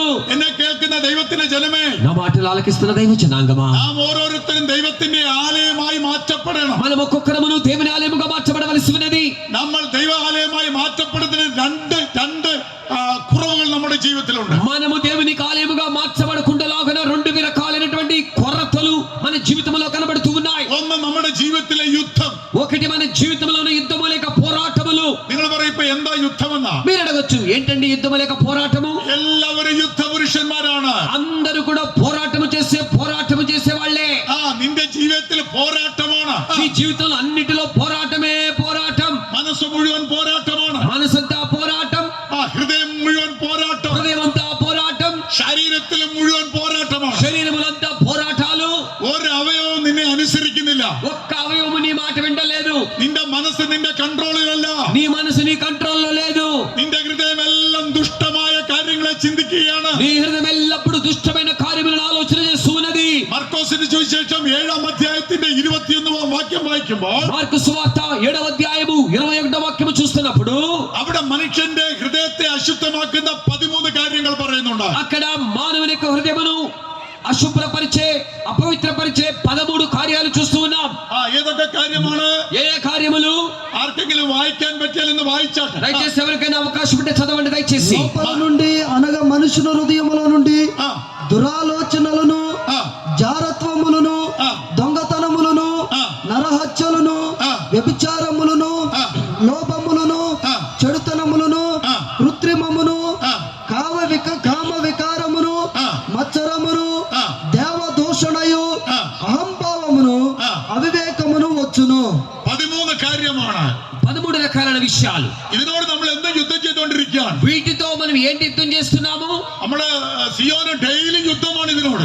సియోనికి రోజు యుద్ధమే. സിയോൻ പറഞ്ഞ എനിക്ക് ഒരു യുദ്ധമില്ല. సియోన్ అంటే నాకేమీ లేదని. ഡെയിലി ഈ 13 കാര്യത്തോട് യുദ്ധമാണ്. ఈ 13 కార్యాలతో హోరాహోరీ పోరాటం సియోనికి. മനസ്സിനെ കൺട്രോൾ ചെയ്യാൻ ആഗ്രഹിക്കുന്നു. మనస్సును కంట్రోల్ చేయడానికి ఆయన కోరుకుంటున్నాడు. മനസ്സിലെല്ലാം പാപചിന്ത വരികയാണ്. మనసులో కొన్నిసార్లు పాప ఆలోచనలు వస్తున్నాయి. നമ്മൾ ശരീരത്തിൽ പോയി പാപം ചെയ്യുന്നില്ല. శరీరంలో పాపము చేయడం లేదు కానీ മനസ്സിൽ നല്ല പാപം ചെയ്യും. మనసులో పాప ఆలోచనలు వస్తూ ఉంటాయి. എല്ലാവിധ പാപവും മനസ്സിൽ ചെയ്യും. సకల విధ పాపములు మనసులో కలుగుతూ ఉంటాయి. ഇവിടെ ഇരിക്കുന്ന ആരെങ്കിലും അങ്ങനെ ഒരു ജയമുള്ള ഒരു കൈ ഉയർത്തിക്കേ. ఇక్కడ ఉన్న వారిలో మీరు ఎవరైనా మాకు అటువంటి పిచ్చి తలంపులు రాలేదు, నాకు చేయముందన్న వాళ్ళు చేతి చూపించండి. മനസ്സിൽ പാപം ചെയ്യാത്തവര്, మనసులో ఏ రోజు నాకు పాపం అసలు రాలేదు, അങ്ങനെ ഒരു വിശുദ്ധനോടെ കൈ ഉയർത്തിക്കാട്ടെ. అటువంటి పరిశుద్ధులు ఎవరుంటే చేయి చూపించండి. അങ്ങനെ ഒരു വിശുദ്ധയുടെ കൈ ഉയർത്തിക്കാട്ടെ. అటువంటి పరిశుద్ధులు మీ చేతి చూపించండి. രാവിലെ 2 മണിയാവുമ്പോൾ పొద్దున్న తెల్లారగంట 2 గంటలకి നല്ല ഗുഡ് ക്ലൈമറ്റ് ആണ്. మంచి వాతావరణం. നല്ല ചതറൊക്കെ തലയിലോട്ട് വലിച്ചിട്ട്, తల వరకు ముసుగు పెట్టుకుని కంబళి നല്ല വളഞ്ഞു കിടന്നിട്ട്, చక్కగా ముడుచుకుని పడుకుని നല്ല സ്വപ്നം കണ്ടോണ്ടിരിക്കും. కొన్ని కలలు కంటూ ఉంటారు. അതുകൊണ്ടാണ് യൂദായിൽ നമ്മൾ വായിക്കുന്നത്. అదే యూదాలో మనం చదువుతున్నాం. അവർ സ്വപ്നാവസ്ഥയിലായി. వాళ్ళు కలలు కనువారై ఉన్నారు. അവർ സ്വപ്നത്തിൽ കൂടെ പാപം ചെയ്യുകയാണ്. వారు కలలలో పాపం చేస్తున్నారు. ശരീരത്തെ മലിനമാക്കുകയാണ്. వారు శరీరమును మలినపరుస్తున్నారు. മഹിമയെ ദുഷിക്കുകയാണ്. మహిమను దుఃఖపరుస్తున్నారు. അയ്യോ, നമ്മുടെ മനസ്സ് പാപത്തിന് അധീനപ്പെട്ടു പോയി. అయ్యో మన మనసు పాపమునకు అధీనములో ఉండి ఉన్నది. നമ്മുടെ ഹൃദയത്തിൽ 13 വിധമായ പാപങ്ങളാണ്. మన హృదయంలో 13 రకాల పాపాలు కనబడుతూ ఉన్నాయి. നമ്മൾ യുദ്ധം ചെയ്തുകൊണ്ടിരിക്കുക. మనము పోరాడుతూ యుద్ధం చేస్తున్నాం. ദൈവം ദാവീദിനോട് പറഞ്ഞു, దేవుడు దావీదుతో చెప్పాడు, നീ യുദ്ധപുരുഷനാണ്. నీవు యుద్ధ వీరుడవు. ഈ യുദ്ധം ചെയ്തുകൊണ്ടിരുന്ന എന്റെ വീട് എങ്ങനെ പണിയുന്നത്? యుద్ధం చేస్తుంటే నా యొక్క మందిరాన్ని నిలగడతావయ్యా? അതുകൊണ്ട് പലരും ദൈവത്തിന്റെ ആലയം പണിയുന്നത് യുദ്ധമാണ്. అందుకే చాలా మంది వారి జీవితాల్లో దేవుని ఇల్లు కట్టే విషయంలో యుద్ధాలు, పోరాటాలు, ടോട്ടൽ ഫൈറ്റിംഗ്. మొత్తం పూర్తిగా పోరాటమే, యుద్ధమే. വെളിയിലല്ല ഫൈറ്റിംഗ്, ഉള്ളിലാ ഫൈറ്റിംഗ്. కొట్లాట బయట కాదు, లోపట. സിയോന് ടോട്ടൽ യുദ്ധം ഉള്ളിൽ. లోపలంతా యుద్ధమే సియోనుకు. ഹൃദയത്തിൽ മഹായുദ്ധം, హృదయంలో మహా సంగ్రామం, యుద్ధం. വേൾഡ് വാർ നടന്നുകൊണ്ടിരിക്കുകയാണ് ഹൃദയത്തിൽ. అక్కడ ప్రపంచ యుద్ధం జరుగుతుంది హృదయంలో. तो हम कैसे प्रभु का निवास स्थानों का बनाया जाए? ఆ రకంగా ఉంటే మనం ఏ రీతిగా దేవునికి నివాస స్థలముగా మార్చబడగలుగుతాము? युद्ध जब खत्म होएगा, యుద్ధం ఎప్పుడైతే ముగింపబడుతుందో, जब तलवार नीचे रखेगा, ఎప్పుడైతే ఖడ్గాన్ని కింద పెడతావో, जब समाधान मिलेगा, ఎప్పుడైతే శాంతి సమాధానం దొరుకుతుందో, मन में शांति मिलेगा, ఈ మనసులో నెమ్మది దొరికినప్పుడు हमारा हृदय शुद्ध हो जाएगा. మన హృదయం పరిశుద్ధపరచబడుతుంది. हृदय और मन शुद्ध होने से మన హృదయం మనసు పరిశుద్ధపరచబడితే हमारा आंग गलत नहीं देखेगा. మన నేత్రాలు తప్పు రకాలుగా చూడవు. मन गंदा है करके आंग गलत देख रही. మన యొక్క మనస్సు అపవిత్రము కాబట్టి కళ్ళు అపవిత్రమైన వాటిని చూడటానికి కోరుకుంటుంది. हृदय में बुराई है करके हम गलत मार्ग में चल रहे हैं. హృదయంలో దుష్టత్వం ఉన్న కారణాన్ని బట్టి తప్పుడు మార్గాల్లో నడుస్తూ ఉన్నాం. हृदय और मन शुद्ध हो गया तो హృదయము మనస్సు పరిశుద్ధపరచబడితే ये हाथ गलत नहीं करेगा. ఈ చేతులు తప్పుడు కార్యాలు చేయవు. ഈ കാലുകൾക്ക് മുളഞ്ഞ വഴിയിൽ നടക്കുകയില്ല. ఈ కాళ్ళు అనవసరమైన చోటికి నడిచి వెళ్ళవు. ഹൃദയം മനസ്സും ശുദ്ധമാകുമ്പോൾ హృదయము మనస్సు పరిశుద్ధపరచబడినప్పుడు നമ്മൾ സമാധാന പുരുഷരായി മാറ്റപ്പെടും. మనము సమాధాన పురుషులుగా మార్చబడుతుంటాం. We will rest. మనము నెమ్మది కలిగి ఉంటాం. സമാധാനമുള്ളവരായി മാറ്റപ്പെടും. మనము సమాధానము కలిగి ఉంటాం. ദൈവത്തിൽ വിശ്രമിക്കൂ. దేవునిలో విశ్రమిస్తాం. പരിശുദ്ധാത്മാവിൽ വിശ്രമിക്കൂ. పరిశుద్ధాత్మలో విశ్రమిస్తాం. ആ മനുഷ്യനോട് ദൈവം പറയുകയാണ്, అటువంటి వారితో దేవుడు శ్రమిస్తున్నాడు. നീ എന്റെ ആലയമായി പണിയപ്പെടുകയാണ്. నీవు నా ఆలయముగా మార్చబడుతూ ఉన్నావు. ദാവീദ് ദേവനുടെ മനുഷ്യൻ దావీదు దేవుని యొక్క మనుష్యుడు. പറഞ്ഞു, നീ എന്റെ ആലയം പണിയുകയില്ല. అటువంటి వాడితో దేవుడు అంటున్నాడు, నువ్వు నా ఆలయమును కట్టవద్దని. നീ യുദ്ധപുരുഷനാണ്. నువ్వు యుద్ధ పురుషుడు అయి ఉన్నావు. രണ്ടാമത് നീ അനേക രക്തം ചിന്തിയിട്ടുണ്ട്. రెండవదిగా నువ్వు అనేకల రక్తమును ఒలికించి ఉన్నావు. ദൈവത്തിന് മഹത്വമുണ്ടാകും. దేవునికి మహిమ కలుగును గాక. അതുകൊണ്ട് ദാവീദ് മന്ദിരം പണിഞ്ഞില്ല. అందువలన దావీదు వలన మందిరము కట్టడానికి కుదరలేదు. അതുകൊണ്ടാണ് ശലോമോൻ ആലയം പണിഞ്ഞത്. దాని నిమిత్తమే సొలొమోను ద్వారా దేవుడు ఆలయమును ശലോമോൻ నిర్మింపజేశాడు. ആലയം പണിഞ്ഞിട്ട് సొలొమోను ఆలయము నిర్మించి അവർ പ്രാർത്ഥിക്കുമ്പോൾ అతడు ప్రార్థించినప్పుడు ദൈവത്തിന്റെ ശക്തിന മഹിമ ഇറങ്ങി വരികയുണ്ടായി. దేవుని షెకేనా మహిమ దిగి వచ్చి ఉన్నది. വായിക്കാൻ 2 ദിനവൃത്താന്തം 7-1 వాక్యం ഒന്നുകൂടെ വായിക്കും. రెండో దినవృత్తాంతముల గ్రంథము 7వ అధ్యాయము 1వ వాక్యము. సొలొమోను తాను చేయి ప్రార్థనను ముగించినప్పుడు అగ్ని ఆకాశము నుండి దిగి దహన బలులను ఇతరమైన బలులను దహించెను. యెహోవా తేజస్సు మందిరము నిండా నిండెను. ദൈവത്തിന് മഹത്വം ഉണ്ടാകും. దేవునికి మహిమ కలుగును గాక. ദൈവത്തിന്റെ മഹിമ ഇറങ്ങി വന്നു. దేవుని మహిమ దిగి వచ్చి ఉన్నది. പുതിയ നിയമത്തിൽ വരുമ്പോൾ నూతన నిబంధనలో చూసినప్పుడు ആക്ഷരിക കോയി മന്ദിർ നെയ്യ് అక్షరార్థముగా ఏ మందిరం అయితే లేదు గాని നാം ഓരോരുത്തരും ദൈവത്തിന്റെ ആത്മീയ ആലയമായി മാറ്റപ്പെടുക. మనం ఒక్కొక్కరమును దేవునికి ఆత్మికమైన ఆలయముగా మార్చబడుతున్నాం. പുതിയ നിയമത്തിൽ ആക്ഷരിക ആലയം ഇല്ല. నూతన నిబంధనలో అక్షరార్థముగా ఉన్న ఆలయం అయితే లేదు. ദൈവം നമ്മളെ ജീവനുള്ള ദൈവത്തിന്റെ ആലയമാക്കി മാറ്റുകയാണ്. దేవుడు మనలను జీవము గల దేవునికి ఆలయముగా మార్చుకున్నాడు. 2 കൊരിന്ത്യർ 6-ാം അധ്യായത്തിന്റെ 2వ కొరింథీ 6వ అధ్యాయము അതിന്റെ 16-ാം వాక్యం വായിക്കാം. 16వ వాక్యాన్ని చదువుదాం. വായിക്കാം. చదవండి. దేవుని ఆలయమునకును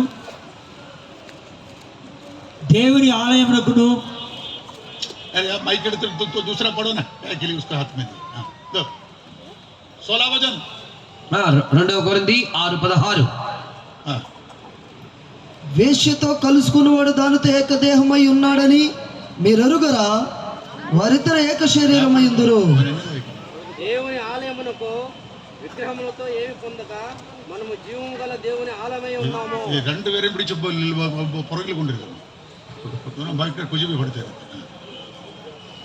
വായിക്ക് ബാബു. ഹിന്ദി വായിക്കണ്ടോ തെലുങ്ക് വായിച്ചാൽ മതി. നമ്മൾ അവിടെ ഇവിടെ നോക്കി കുത്തിയിരിക്കും.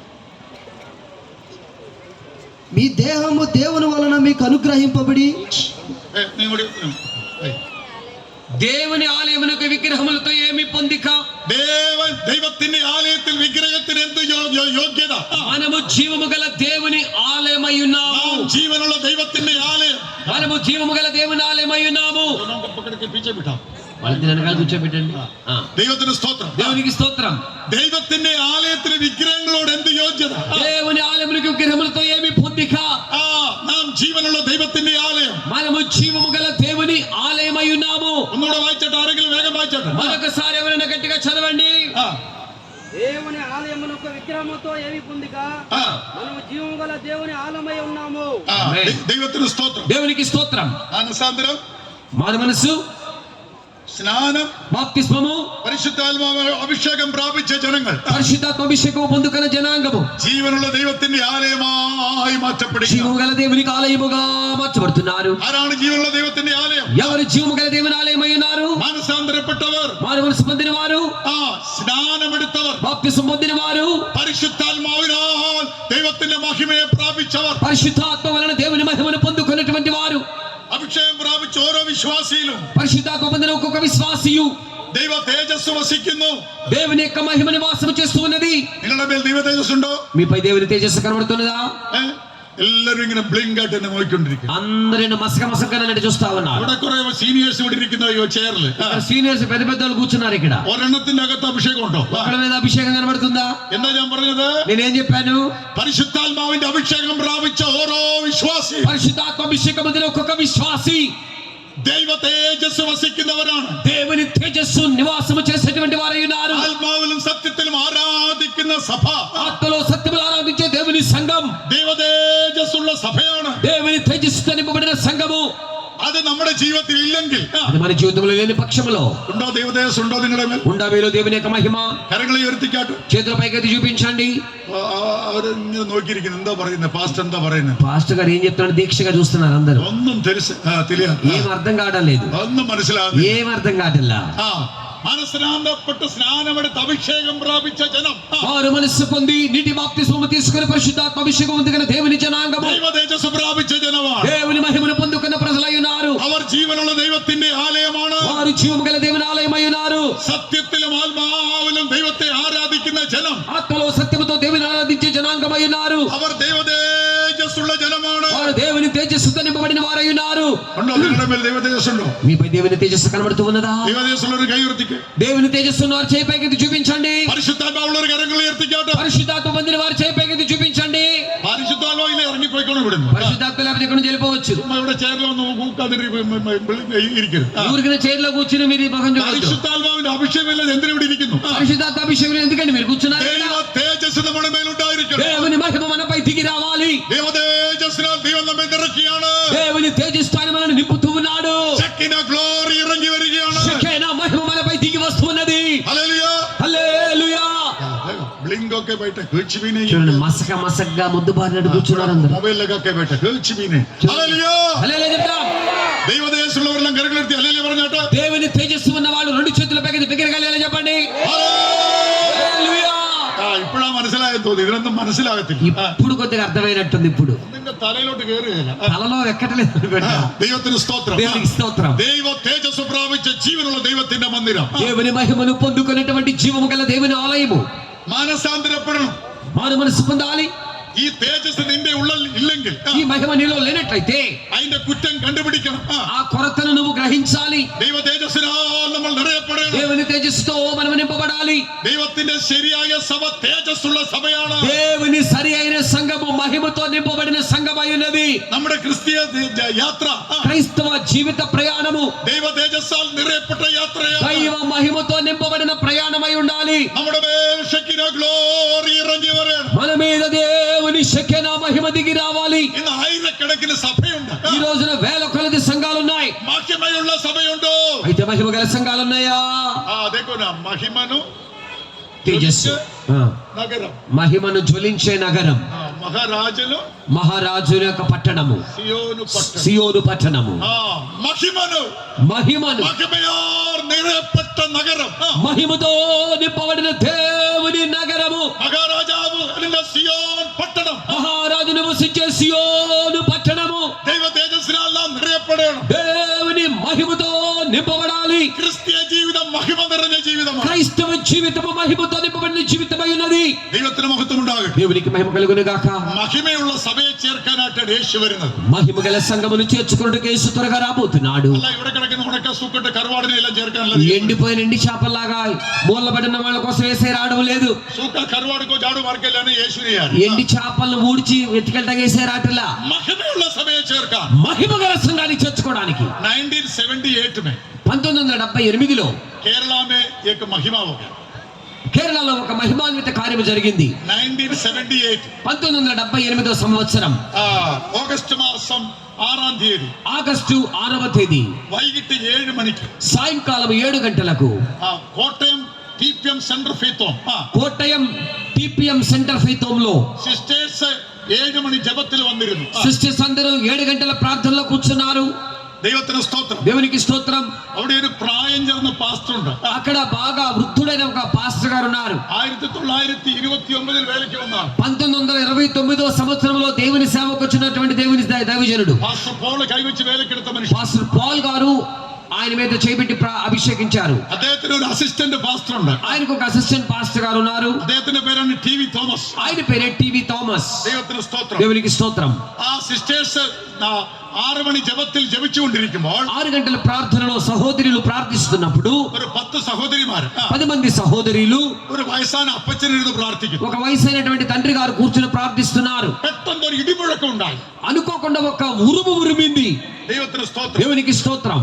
അപ്പോൾ ആ ചർച്ചിലെ എല്ലാ ബൾബും ഫ്യൂസ് ആയിപ്പോയി. ఆ సమయంలో బల్బులన్నీ కూడా ఫిల్మెంట్ రాలిపోయినాయి. ജിतना ബൾബ് ലൈറ്റ് दा सब फ्यूज हो गया. అక్కడున్న బల్బులన్నీ కూడా ఫిల్మెంట్ రాలిపోయినవి. മേളിൽ നിന്ന് ഒരു പച്ച വെളിച്ചം ആ ചർച്ചിന്റെ ഹോളിലേക്ക് ഇറങ്ങി വന്നു. అనుకోకుండా ఒక భయంకరమైనటువంటి దేవుని మహిమతో నిండిన తేజస్సు హాల్లోకి దిగి వచ్చింది. Green light.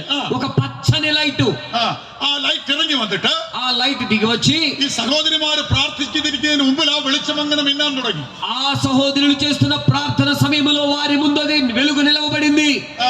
ആ തേജസ്സിൽ ആ നിലത്തിങ്ങനെ പച്ച ലൈറ്റിൽ എഴുതി കാണിച്ചു. ఆ యొక్క వెలుగులో పచ్చ లైట్ ఈ రీతిగా రాయడానికి ప్రారంభించింది. എന്താ ഇത് എന്നറിയാമോ? ఏమేమి రాసిందో తెలుసా? Jesus is coming so. యేసు త్వరగా రాబోతున్నాడు. He repented. ఓ మారు మనసు పొందుడి. Soon, soon, soon. త్వరగా త్వరగా త్వరగా. ऐसे लिख के दिखाया. ఆ రీతిగా రాసి చూపించింది. ഒരു അരമണി നേരം അങ്ങനെ ആ ലൈറ്റ് അങ്ങനെ വന്നുകൊണ്ടിരുന്നു. ఈ సన్నివేశం ఇంచుమించు ఒక అరగంట సేపు అక్కడ జరిగింది. എന്താ എഴുതിയെന്നറിയാമോ? ఏమి రాసిందో తెలుసా? യേശു വേഗം വരുന്നു. యేసు త్వరగా రాబోతున్నాడు. നമ്മൾ മനസ്താപപ്പെടണം. మనము పశ్చాత్తాపపడాలి. మారు మనసు పొందాలి. നമ്മൾ മാനസാന്തരപ്പെടണം. మారు మనసు పొందాలి. വേഗം വേഗം വേഗം. త్వరగా త్వరగా త్వరగా. ദൈവ തേജസ് അവിടെ ഇറങ്ങി വന്നു. దేవుని తేజస్సు అక్కడ దిగి వచ్చింది. ആ പ്രായമുള്ള പാസ്റ്റർ ఆ వృద్ధుడైన పాస్టర్ గారు, അമച്ചേരി അവറാച്ചൻ എന്നാണ് പേര്. ఆయన పేరు అమిచ్చారు అవరాచన్ ఆయన పేరు. ഒരു വടികുത്തി വന്നിങ്ങനെ നോക്കി നിന്നു. ఆయన చేతి కర్ర పట్టుకుని వచ్చి చూశాడు వంగి. വയസ്സാവുന്ന പാസ്റ്റർ. చాలా ప్రాయమైన పాస్టర్ గారు. 29 ഊഴിയത്തിൽ വന്ന പാസ്റ്റർ. 1929 సేవకు వచ్చిన దైవజనుడు ദൈവ തേജസ് കണ്ടു. కర్ర మీద ఆనుకుని దేవుని మహిమను చూచాడు. യേശു വേഗം വരുന്നു. యేసు త్వరగా రాబోతున్నాడు. നിങ്ങൾ മാനസാന്തരപ്പെടുക. మీరు మారు మనసు పొందుడి. ആരോടാണ് പറഞ്ഞത്? ఎవరితో చెప్పాడు? ദൈവത്തിന്റെ സഭയോട് പറയുകയാണ്. దేవుని సంఘముతో നിങ്ങൾ മാനസാന്തരപ്പെടുക. మీరు మారు మనసు పొందండి. വേഗം വേഗം വേഗം മാനസാന്തരം. త్వరగా త్వరగా త్వరగా. ദൈവത്തിന് മഹത്വം ഉണ്ടാകും. దేవునికి మహిమ కలుగును గాక. ദൈവ തേജസ് നമുക്ക് എച്ചരിക്കയായി വരിക. దేవుని యొక్క తేజస్సు మనకు ఒక హెచ్చరిక వార్నింగ్ గా వస్తుంది. നമ്മുടെ സഭയിൽ ദൈവ മഹിമയുണ്ടോ? మన సంఘములో దేవుని మహిమ ఉన్నదా? പ്രിയ ദൈവത്തിന്റെ ജനമേ, దైవ జనాంగమా, ദൈവ മഹിമ ഇറങ്ങുന്ന സഭയാണ് ദൈവത്തിന്റെ സഭ. దేవుని మహిమ దిగి వచ్చే సంఘమే దేవుని సంఘమై ఉన్నది. അമേരിക്കയിൽ ഒരു ചർച്ച് ഉണ്ടായിരുന്നു. అమెరికాలో ఒక సంఘం ఉండి ఉన్నది. ആ ചർച്ചിന്റെ പേര് ఆ సంఘం యొక్క పేరు ചർച്ച് ഓൺ ദ വേ. అది చర్చ్ ఆన్ ద వే, మార్గంలో ఉన్న సంఘం. ആ ചർച്ചിന്റെ പേരാണ് ചർച്ച് ഓൺ ద വേ. ఆ సంఘం పేరు చర్చ్ ఆన్ ద వే. അവിടെ ഒരു സംഭവം ഉണ്ടായി. అక్కడ ఒక సన్నివేశం జరిగింది. വളരെ തണുപ്പ് കാലം, భయంకరమైన చలికాలం, സ്നോ എല്ലാം വീഴുന്ന സമയമാണ്. మంచు పడే సమయం. ആ സമയത്ത് ఆ సమయంలో ചർച്ചില് ആളുകൾ വരുന്നതിന് മുൻപായിട്ട് సంఘములో ప్రజలు రావడానికి ముందు സൺഡേ മോർണിംഗ് മീറ്റിംഗ്, ఆదివారం ఉదయ ఆరాధన, నైట్ పూरा హీటర్ ఓన్ करके रखेगा. రాత్రంతా హీటర్ పెడతారు. പാസ്റ്റർ രാത്രി വന്നിട്ട് పాస్టర్ గారు రాత్రి వచ్చి 11 മണിക്ക് 11 గంటలకి ടോട്ടൽ ഹീറ്റർ ഓൺ ചെയ്തു హీటర్స్ అన్ని ఆన్ చేశాడు. ദൈവത്തിന് സ്തോത്രം. దేవునికి స్తోత్రం. അങ്ങനെ ഹീറ്റർ ഓൺ ചെയ്യുമ്പോൾ ఆ రీతిగా హీటర్ ఆన్ చేసినప్పుడు ഒരു മേഘം ഇങ്ങനെ ചർച്ചിൽ ഇറങ്ങി വരുന്നത് പോലെ താൻ കാണുകയും ఒక మేఘము చర్చి మీదకి దిగి వస్తున్నట్లుగా దైవజనుడు చూశాడు. ദൈവത്തിന് സ്തോത്രം. దేవునికి స్తోత్రం. ആ മേഘത്തിൽ ఆ మేఘములో ഇങ്ങനെ എഴുതി കാണിച്ചു. ఈ రీతిగా వ్రాసి చూపించాడు. എന്താ എഴുതിയെന്നറിയാമോ? ఏం రాశాడో తెలుసా? യെശയ്യാ 41 അധ്യായം 10 വാക്യം. యెషయా గ్రంథము 41వ అధ్యాయము 10వ వాక్యము. വായിക്കാം. దయచేసి ఆ వాక్యాన్ని మనం చదువుకుందాం.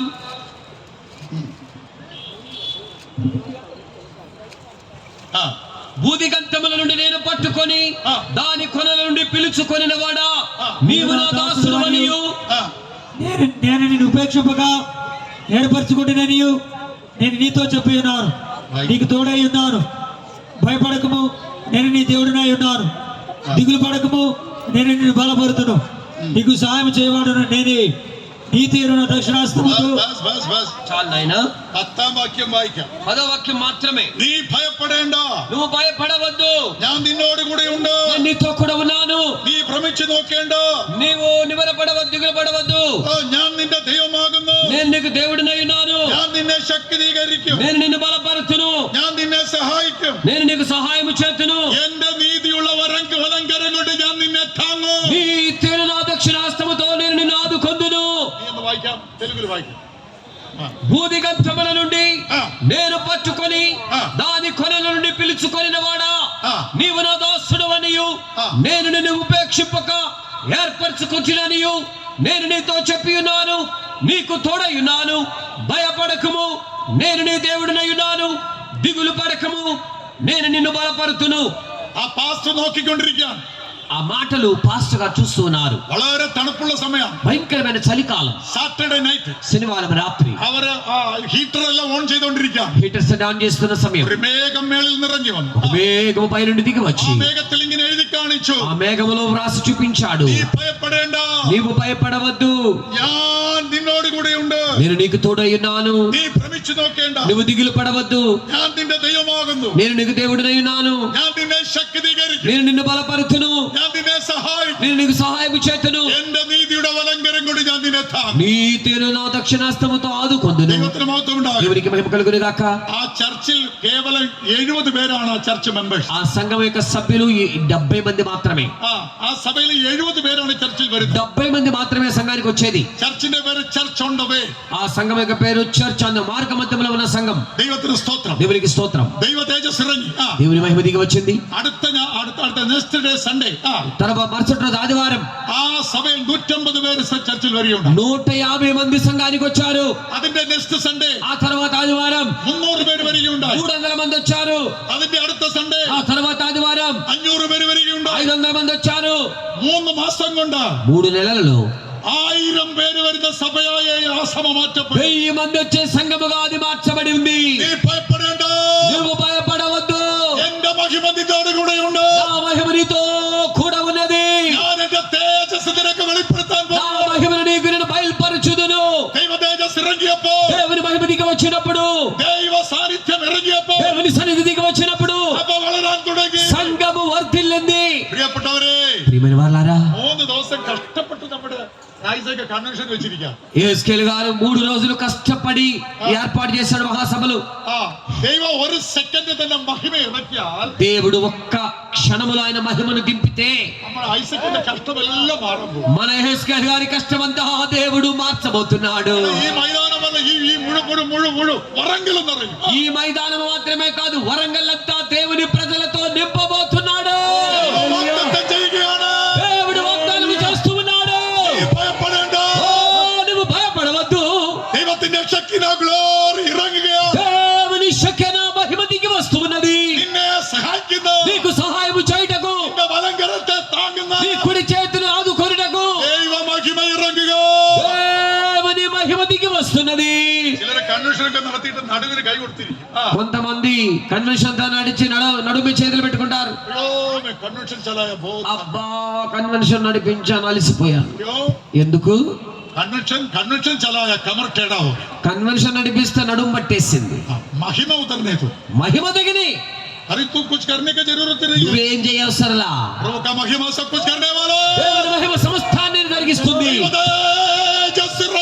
దేవుని మహిమ దిగి వస్తే సొలొమోన్ ప్రార్థించపో సొలొమోను ప్రార్థించినప్పుడు దైవത്തിന്റെ మహిమ ఇరగి వന്നു దేవుని మహిమ దిగి వచ్చి ఉన్నది ആയിരങ്ങൾ ലക്ഷങ്ങളുടെ മധ്യേ వేల లక్షల ప్రజల మధ్యలో 70 പേരുടെ സഭയിൽ 70 మంది సంఘములో ദൈവ തേജസ് ഇറങ്ങിയപ്പോ దేవుని మహిమ దిగి వచ్చినప్పుడు 150 മാറ്റപ്പെട്ടു 150గా మార్చబడ్డారు 300 మార్చപ്പെട്ടു 300గా మార్చబడ్డారు 500 మార్చപ്പെട്ടു 500గా మార్చబడ్డారు ഐസക്കിന്റെ എസക്കിന്റെ കഷ്ടമൊന്നും വ്യർത്ഥമാകില്ല యేసుకేలుగా ప్రయాసము క్రీస్తునందు వ్యర్థము కానేరదు ദൈവത്തിന്റെ മഹിമയോ దేవుడు తన మహిమతో എല്ലാ കഷ്ടങ്ങളെ മാറ്റാൻ പോകുന്നു కష్టాలన్నీ తొలగించబోతున్నాడు നമ്മുടെ ദൈവമോ అది దేవుని మహిమతో നമ്മുടെ ദൈവമോ మన దైవము നിന്റെ സകല കഷ്ടങ്ങളോ ఈ సకల కష్టములను തന്റെ മഹത്വത്തോ ఆయన మహిమతో നീക്കാൻ പോകുകയാണ് తొలగించబోతున్నాడు ഹല്ലേലൂയ പറയാമോ హల్లెలూయా చెప్తారా ഹല്ലേലൂയ హల్లెలూయా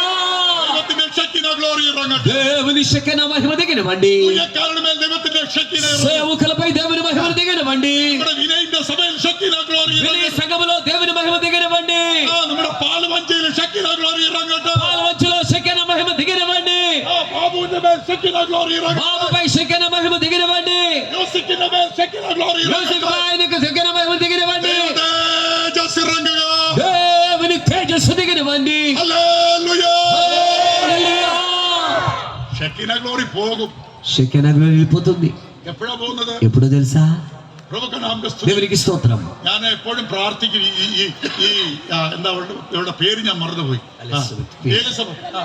సిస్టర్ ఎలిజబెత్ గారు ഞാൻ ഇവക്ക് വേണ്ടി എന്നും പ്രാർത്ഥിക്കും ఆమె కోసం ఇప్పుడు ప్రార్థిస్తుంటారు సహోదరి ഡെയിലി പ്രാർത്ഥിക്കും సహోదరి గురించి ప్రార్థిస్తుంటారు ജീവിതത്തിലെല്ലാം നിറയെ കുളപ്പടി വന്നതാ ప్రతి అనేక కష్టాలు వచ్చిన జీవితంలో తనకి ഈ കഴിഞ്ഞ വർഷം ഞാൻ പോയി കൺവെൻഷൻ നടത്തിയാണ് గత సంవత్సరము కూడా వారి యొక్క సంఘముల కన్వెన్షన్ నడిపించా 20 പേര് വന്നത് 20 మంది వచ్చారు 20 പേര് വന്നു 20 మంది వచ్చారు ഞാൻ ദുഃഖപ്പെട്ടാണ് నేను തിരിച്ചു చాలా దుఃఖంతో వెళ్ళాను ദൈവത്തിന് സ്തോത്രം దేవునికి స్తోత్రం നമ്മുടെ എലിസബത്ത് 50,000 ఖర్చు ചെയ്തു 50,000 పైన సహోదరి ఖర్చు పెట్టారు 1,70,000 దగ్గర 70,000 పైన അയ്യോ ആയിപ്പോയി అయ్యో అనిపించింది ഗ്ലോറി ഇറങ്ങിയില്ല దేవుని మహిమ దిగల ഞാൻ അന്ന് മുതൽ ഡെയിലി പ്രാർത്ഥിക്കും ఆ రోజు నుంచి ప్రతిరోజు ప్రార్థిస్తున్నా നിന്റെ മഹിമ ഇറങ്ങട്ടെ ప్రభువాని మహిమ దిగినవండి നിന്റെ തീ ഇറങ്ങട്ടെ నీ అగ్ని దిగినవండి നിന്റെ ശക്തി నీ ഇറങ്ങട്ടെ శక్తి దిగినవు എല്ലാ ബന്ധനങ്ങളും അഴിക്കട്ടെ సకల బంధకములు తెచ్చబడని ദൈവ തേജസ് ഇറങ്ങി വരുമ്പോ దేవుని మహిమ దిగి వచ్చినప్పుడు സഭ അനുഗ്രഹിക്കപ്പെടുക సంఘము దీవింపబడుతుంది നമ്മൾ ജീവനുള്ള ദൈവത്തിന്റെ മന്ദിരമായി മാറ്റപ്പെടുക మనము జీవము గల దేవుని కాలముగా మార్చబడుతున్నాము ഹല്ലേലൂയ പറയാമോ హల్లెలూయా చెప్తారా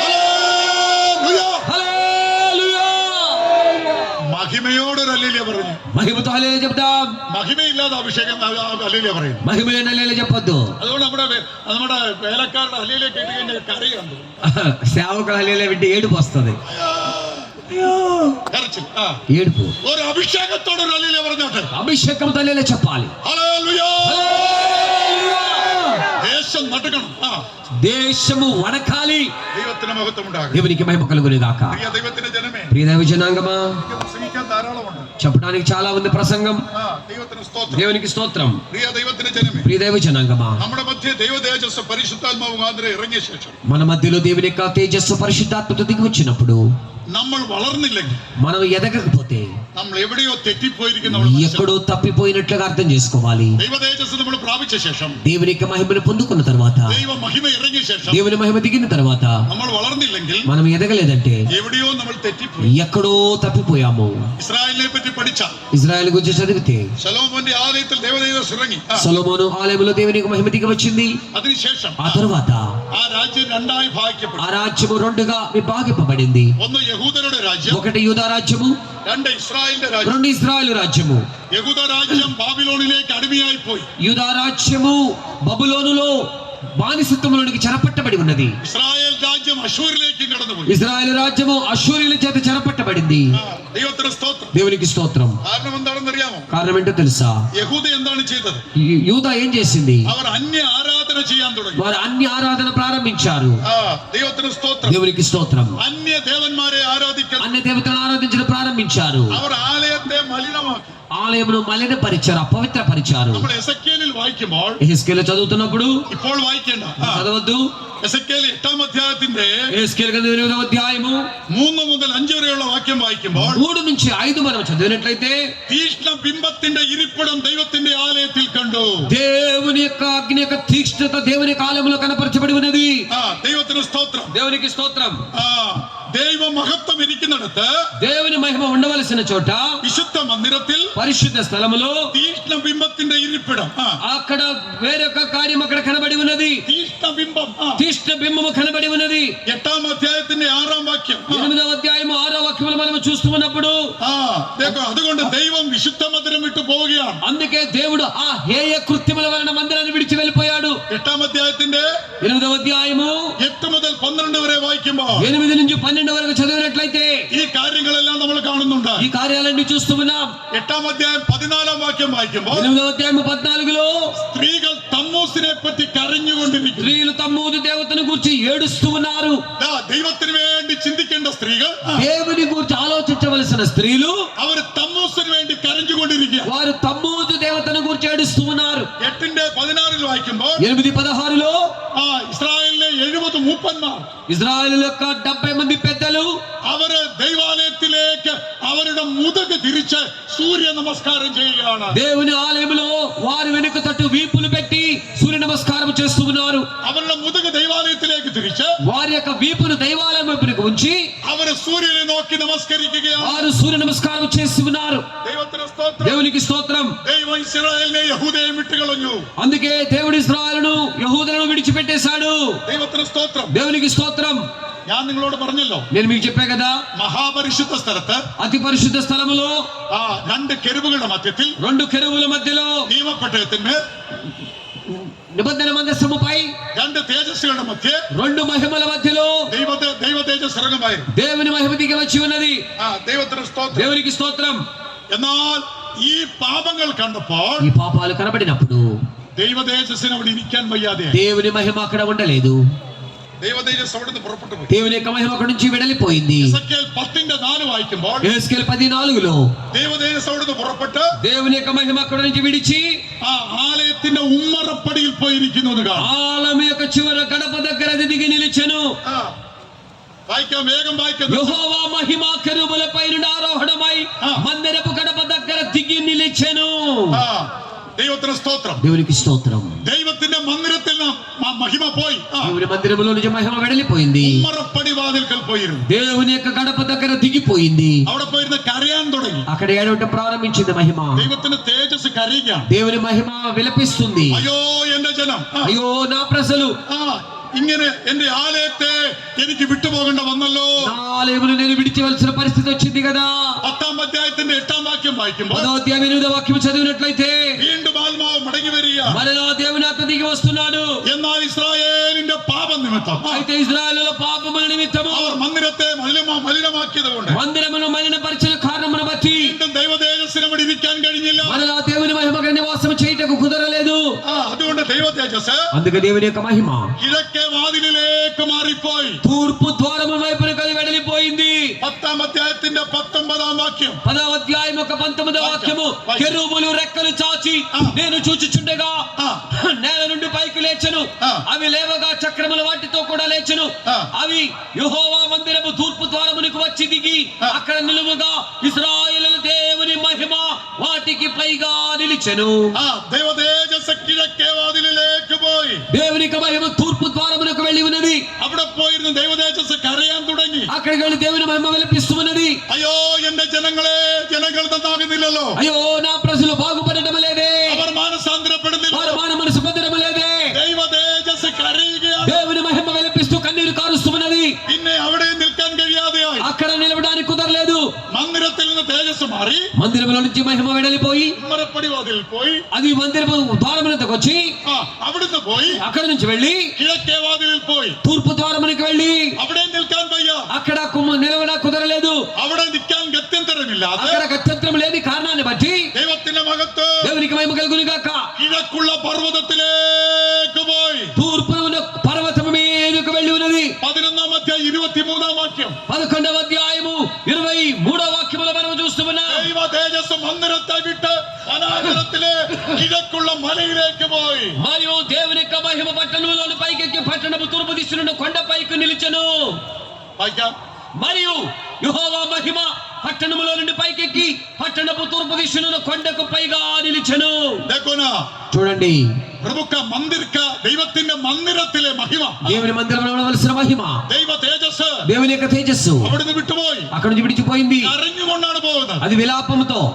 എന്നിട്ട് ഉമ്മറപ്പടിയിൽ പോയി. అది ద్వారముల దిగి వెళ్ళింది. അവിടുന്ന് കിഴക്കേ വാതിലിൽ പോയി. తూర్పు ద్వారానికి వెళ్ళింది. അവിടുന്ന് കിഴക്കേ മലയിലേക്ക് വനാന്തരത്തിലേക്ക് ദൈവ തേജസ് പോയി. తూర్పు దిక్కున అరణ్యములో పర్వతం మీదకి దేవుని మహిమ వెళ్ళిపోయింది. പിന്നീട് ചരിത്രകാരന്മാര് പറയുന്നത്, చారిత్రికులు చెప్తున్నది, ഹിസ്റ്റോറിയൻ എന്താ പറയുന്നറിയാമോ, చారిత్రాత్మకులు చెప్తున్నది, എത്രയോ മാസങ്ങൾ అనేక మాసములు കിഴക്കേ മലയിലെ വനാന്തരത്തിൽ നിന്ന് తూర్పునున్నటువంటి అరణ్యములో నా కొండపై ദൈവത്തിന്റെ തേജസ്സിന്റെ വിലാപം, దేవుని తేజస్సుక విలాపము, നിലവിളി, ఆ యొక్క ఆక్రందన, അയ്യോ എന്റെ ജനം എന്നെ വിട്ടല്ലോ, అయ్యో నా ప్రజలు నన్ను విడిచిపోయారే, എന്നെ നഷ്ടപ്പെടുത്തിയല്ലോ, నన్ను నష్టపరిచారే, എന്റെ ജനത്തിന്റെ മധ്യ എനിക്ക് ഇരിക്കാൻ സ്ഥലമില്ല. నా జనము మధ్య ఉండడానికి నాకు చోటు లేదే. ചരിത്രകാരന്മാര് പറയുന്നു, చారిత్రాత్మకులు చెప్తున్నారు, വനാന്തരത്തിലെ കിഴക്കേ മലയിൽ നിന്ന് అరణ్యములోని కొండ మీద ఆ యొక్క కొండపై నుండి అరణ్యములో నుండి വർഷങ്ങളോളം ദൈവ തേജസ്സിന്റെ നിലവിളി കേൾക്കാമായിരുന്നു. అనేక సంవత్సరములుగా దేవుని తేజస్సు ఆక్రందన శబ్దము వినపరచబడి ఉన్నది. പ്രിയ ദൈവത്തിന്റെ ജനമേ, దేవుని జనాంగమా, നമ്മെ പറ്റി ദൈവ തേജസ് നിലവിളിക്കുകയാണോ? మన వలన దేవుని తేజస్సు ఆక్రందన చేస్తూ విలపిస్తున్నదా? നമ്മൾ യുദ്ധം ചെയ്തുകൊണ്ടിരിക്കുകയാണോ? మనం యుద్ధాలు చేస్తున్నామా? നമ്മുടെ ഉള്ള ദൈവത്തിന് വേണ്ടി ഒരു പരിശുദ്ധ സ്ഥലമുണ്ടോ? మన హృదయంలో దేవునికి కావలసిన పరిశుద్ధ స్థలం అనేది ఉన్నదా లేదా? ദൈവം ഇറങ്ങി വരാൻ ആഗ്രഹിക്കുന്നു. దేవుడు దిగి రావాలని కోరుతున్నాడు. എന്നെ കേൾക്കുന്ന സഹോദരിമാരെ, నా మాటలు వింటున్న సహోదరులారా, അമ്മമാരെ, అమ్మలారా, നിങ്ങളുടെ ഉള്ളത്തിൽ ദൈവ തേജസ്സിന് ഒരു പരിശുദ്ധ സ്ഥലമുണ്ട്. మీ హృదయాల్లో దేవుని మహిమ కొరకు పరిశుద్ధ స్థలం ఉన్నదా? നാം ജീവനുള്ള ദൈവത്തിന്റെ ആലയം. మనము జీవము గల దేవుని ఆలయమై ఉన్నాము. എന്നെ കേൾക്കുന്ന ശുശ്രൂഷകരെ, నా మాటలు ఆలకిస్తున్న సేవకులారా, ദൈവത്തിന്റെ ശക്തിന ഗ്ലോറിക്ക് ഇരിക്കുവാൻ దేవుని యొక్క శక్తిని మహిమ దిగి రావడానికి നിന്റെ ഉള്ളിൽ ഒരു വിശുദ്ധ സ്ഥലമുണ്ടോ? నీ హృదయంలో పరిశుద్ధ స్థలం ఉన్నదా? ഹല്ലേലൂയ, హల్లెలూయా, హల్లెలూయా. ഇന്ന് ഇവിടെ എഴുന്നേറ്റ് പോകുന്നതിന് മുൻപായിട്ട് ఇక్కడ నుంచి వెళ్ళి తిరిగి వెళ్ళడానికి ముందుగా ഇവിടെ ദൈവമഹിമ ഇറങ്ങണം. ఇక్కడ దేవుని మహిమ దిగి రావాలి. ഇവിടെ ഇരിക്കുന്ന യവനക്കാര്, ఇక్కడ ఉన్న యవనస్తులు നിങ്ങളുടെ ഓരോരുത്തരുടെ ഉള്ളത്തിൽ ఒక్కొక్కరి హృదయములలో ഒരു പരിശുദ്ധ സ്ഥലം, ఒక పరిశుద్ధ స్థలము, ഒരു പരിശുദ്ധ സ്ഥലം, ఒక పరిశుద్ధ స్థలము, ദൈവ തേജസ് ഇറങ്ങുന്ന ഒരു പരിശുദ്ധ സ്ഥലം, దేవుని తేజస్సు దిగే పరిశుద్ధ స్థలము, ഒരു ജീവനുള്ള ആലയം. ఒక జీవము గల ఆలయము, देखो, ജീവനുള്ള ആലയം, జీవము గల ఆలయము, ജീവനുള്ള ആലയം. జీవము గల ఆలయము. നാം ജീവൻ നഷ്ടപ്പെടുത്തിയെങ്കിൽ మనము జీవము నష్టపడితే ദൈവത്തിന്റെ ജീവനിലേക്ക് കടന്നു വരാം. దేవుని యొక్క జీవములోకి తిరిగి వద్దాం. എല്ലാരും എഴുന്നേറ്റിരുന്നു, అందరూ లేచి నిలబడదాం. എല്ലാരും ఎഴുന്നേറ്റിരുന്നു. దయచేసి అందరూ లేచి నిలబడదాం. ദൈവത്തിന്റെ തേജസ് നിങ്ങളുടെ മേൽ ഇറങ്ങട്ടെ. దేవుని మహిమ మీ మీద దిగి రానివ్వండి. ദൈവ ശക്തി ഇറങ്ങട്ടെ. దేవుని శక్తి దిగి రానివ్వండి. നമ്മൾ ആരാണ്? మనం ఎవరము? ജീവനുള്ള ദൈവത്തിന്റെ ആലയം. జీవము గల దేవుని ఆలయమై ఉన్నాము. കിഴക്കേ മലയിലിരുന്ന ఆ తూర్పు కొండపై ദൈവ തേജസ് കരയാൻ പാടില്ല. దేవుని యొక్క మహిమ విలపించకూడదు. അയ്യോ എന്റെ ജനം എന്നെ വിട്ടു, అయ్యో నా ప్రజలను విడిచిపెట్టారు, അവർ പാപം ചെയ്തു, వారు పాపము చేశారు, എന്റെ మహిమ നഷ്ടപ്പെടുത്തി. నా మహిమను నష్టపరిచారు. ഇന്ന് നിന്റെ ഉള്ളത്തിൽ ഇടം കൊടുക്കുക. ఈ రోజు నీ హృదయంలో చోటివ్వు. ദൈവ തേജസ് ഇറങ്ങി വരട്ടെ. దేవుని మహిమ దిగి రానివ్వు. ദൈവശക്തി ഇറങ്ങി దేవుని శక్తి വരട്ടെ. దిగి రానివ్వు. ഒരു പരിശുദ്ധ സ്ഥലം, ఒక పరిశుద్ధ స్థలము, നിന്റെ ഹൃദയത്തിൽ ഒരു నీ പരിശുദ്ധ, హృదయంలో ఒక పరిశుద్ధ స్థలము, നിന്റെ മനസ്സിൽ ഒരു പരിശുദ്ധ, నీ మనసులో ఒక పరిశుద్ధత, നിന്റെ ശരീരത്തിൽ ഒരു నీ പരിശുദ്ധ. శరీరంలో ఒక పరిశుద్ధత. യേശുവിന് വേണ്ടി, యేసయ్య కొరకు, അവന്റെ മഹിമയ്ക്ക് വേണ്ടി ఆయన మహిమ నిమిత్తమై ഇന്ന് ആ മഹിമ നിന്നിൽ ഇറങ്ങി വന്നാൽ, ఇప్పుడే మహిమ నీలో దిగి వస్తే, ഇന്ന് ആ മഹിമ നിന്നിൽ ഇറങ്ങി വന്നാൽ, ఆ మహిమ నీలో ఇప్పుడు దిగి వస్తే, ഇന്ന് ആ മഹിമ നിന്നിൽ ഇറങ്ങിയാൽ ఆ మహిమ నీలో దిగితే യേശുവിന്റെ മഹിമയുള്ള രാക്കടക്കായി നീ തയ്യാറാകും. యేసయ్య మహిమ గల రాకడ కొరకై నువ్వు సిద్ధపరచబడతావు. യേശുവിന്റെ మహిమയുള്ള രാക്കടക്കായി యేసయ్య మహిమ గల రాకడ కొరకై നീ തയ്യാറാകണമെങ്കിൽ నువ్వు సిద్ధపడితే ഇന്ന് ആ മഹിമ നിന്നിൽ ഇറങ്ങട്ടെ. ఆ మహిమ నీలో దిగనివ్వు. എല്ലാവരും വായ തുറന്ന് అందరూ నోరు తెరిచి ദൈവത്തോട് പറയാ, దేవునితో చెప్పండి, കർത്താവേ, നിന്റെ മഹിമയിലേക്ക് ഇറങ്ങി, ప్రభువా నీ మహిమ నాలోనికి దిగి రానివ్వు. തേജസ്സിലേക്ക് నీ ഇറങ്ങി, తేజస్సు నాలో దిగి రానివ్వు. നിന്റെ ശക്തി എന്നിലേക്ക് నీ శక్తి నాలోకి దిగి రానివ్వు. അതെന്നെ വിട്ടുപോയി. ఓ మహిమ నన్ను విడిచిపోయింది. അത് കിഴക്കേ മലയിൽ అది കരയുകയാണ്. తూర్పు కొండపై విలపిస్తున్నది. അയ്യോ, അത് വിലപിക്കുകയാണ്. అయ్యో అది విలపిస్తున్నది. അതെന്നിലേക്ക് മടങ്ങി വരട്ടെ. అది నాలో తిరిగి రానివ్వు. ആ തേജസ്, ఆ మహిమ, ആ ശക്തിന ഗ്ലോറി, శక్తి నా తేజస్సు ഈ ആന്ധ്രയിലുള്ള സഭകളിൽ, ఈ తెలంగాణలో ఉన్న సంఘములో, ഈ തെലങ്കാനയിലുള്ള സഭകളിൽ తెలంగాణ సంఘములో ദൈവത്തിന്റെ മഹിമ ഇറങ്ങേണ്ടത് ആവശ്യമാണ്. దేవుని మహిమ దిగి రావలసి ఉన్నది. നമ്മുടെ ఆసన్నమై యేసు రాకడ అతి సమీపముగా ఉన్నది. അവന്റെ മഹിമയുടെ വരവ്, ఆయన మహిమ గల రాకడ, അവന്റെ തേജസ്സിന്റെ രാക്കട, ఆయన తేజస్సుతో కూడిన రాకడ. അതിനായി നമ്മളെ ഒരുക്കാം. ఆ రాకడ కొరకై సిద్ధపడదాం. ആ മഹിമയ്ക്കായി നമ്മളെ ഒരുക്കാം. ఆ మహిమ కొరకై సిద్ధపడదాం. ദൈവം നമ്മെ സഹായിക്കട്ടെ. దేవుడు మనకు సహాయం చేయును గాక. హల్లెలూయా హల్లెలూయా. స్తోత్రం స్తోత్రం స్తోత్రం స్తోత్రం. అందరూ దేవుని యొక్క సన్నిధిలో ఉన్న మనందరం దేవుని యొక్క మహిమ కొరకై, ఆత్మ కొరకై, దేవుని శక్తి కొరకై అందరూ ప్రభువుని అడగండి. దగ్గరగా నోరు తెరిచి దేవుని సన్నిధిలో అడగండి. దేవుని అభిషేకం దిగబోతున్నది. దేవుని అభిషేకం దిగబోతున్నది. సొలొమోను ప్రార్థన చేసినట్టునే మందిరంలో అభిషేకం దిగవచ్చినట్టుగా ఈ ప్రాగిన వత్తుట్లో మీ హృదయాలతో దేవుని అభిషేకం దిగబోతున్నది. రాత్రికాల కూడికలో వచ్చిన అందరి మీద కూడా దేవుడు మహిమగల ఆత్మ చేత నింపాలని ఇష్టపడుతూ ఉన్నటువంటి రాత్రి మహిమాస్వరూపము ధరించి మహిమగల సంఘంగా మార్చబడాలని నిర్జీవమైన క్రియలన్నీ కూడా తొలగిపోనట్టుగా ఈ రాత్రి దేవుడు తన దాసుల ద్వారా సూటిగా మాట్లాడి ఉన్నాడు. అలనాడు ఇశ్రాయేలు ప్రజల్లోని మహిమ దొంగలించబడడానికి, అలనాడు ఇశ్రాయేల్లో ప్రజల యొక్క మహిమ నష్టపరచబడని అడుగు ప్రభుని. దేవుడు సూటిగా నీతో మాట్లాడి ఉన్నాడు. దేవుడి యొక్క మహిమని జీవితంలోంచి ఎక్కడ కూడా కోల్పోకూడదు. దేవుడి యొక్క మహిమని జీవితంలో నష్టము వాటిల్లకూడదు. ఎక్కడైతే పరిశుద్ధత ఉండదు అక్కడ మహిమ వెడలిపోతూ ఉంటుంది. ఎక్కడ బలమైన ఉపదేశం ఉండదు అక్కడ దేవుడి యొక్క మహిమ ఉండదు. ఈ రాత్రి నిన్ను ఒక అతి పరిశుద్ధమైన ఆయన వాక్యము చేత కట్టి ఒక వాక్యము ద్వారా నిన్ను ఒక మహిమ గల సంఘంగా మార్చాలని ఉన్నతమైన ఉపదేశంతో దేవుడు మాట్లాడి ఉండగా ఆ ఉపదేశము ద్వారా నువ్వు ఒక మహిమ గల సంఘంగా మార్చబడాలి. అలనాడు శరీర కార్యాల ద్వారా, శరీరంలో పోరాటాల ద్వారా వారు మహిమను కోల్పోయారు. ఏది నీ శరీరంలో పోరాటాలు ఉండకూడదు. పరిశుద్ధాత్మ దేవుడు సమాధానికి కర్త. హల్లెలూయా.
మహిమ నీకే జమా మహిమ నీకే జమా పరలోకము నుండి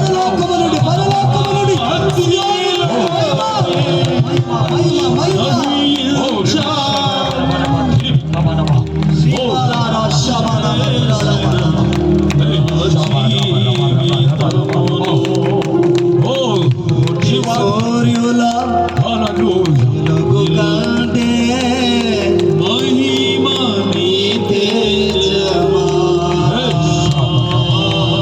సూర్యుల వెలుగు కంటే మహిమ నీవే నీ తేజమా మహిమ నీ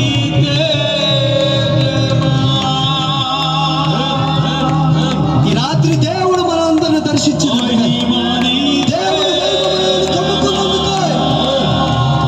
దేవుని తేజస్సు మనలను కమ్ముకున్నది.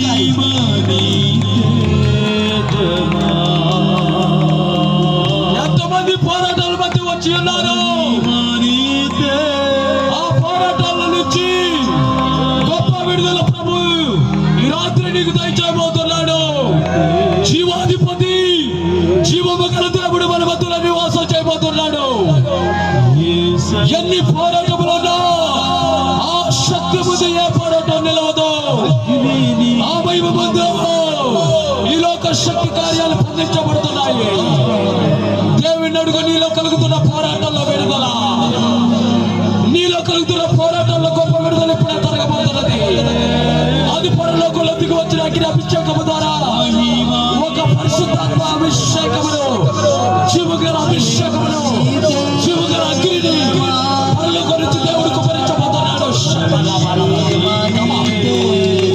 పోరాటంలో చేయబోదు, శరీరాశయంలో నుంచి చేయబోదు, లోకాచారం నుంచి చేయబోదు, అంధకారం నుంచి చేయబోదు, వ్యాధుల నుంచి చేయబోదు, రోగముల నుంచి చేయబోదు, సమస్య నుంచి చేయబోదు.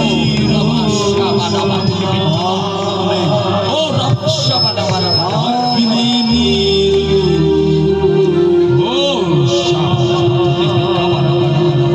ఈ రాత్రి దేవుడు మనతో మాట్లాడిన దేవుడు మన హృదయాల్లో స్థిరపరచాలి. ఎన్నడూ కనియని ఎరగనటువంటి ఒక గొప్ప ఉపదేశం.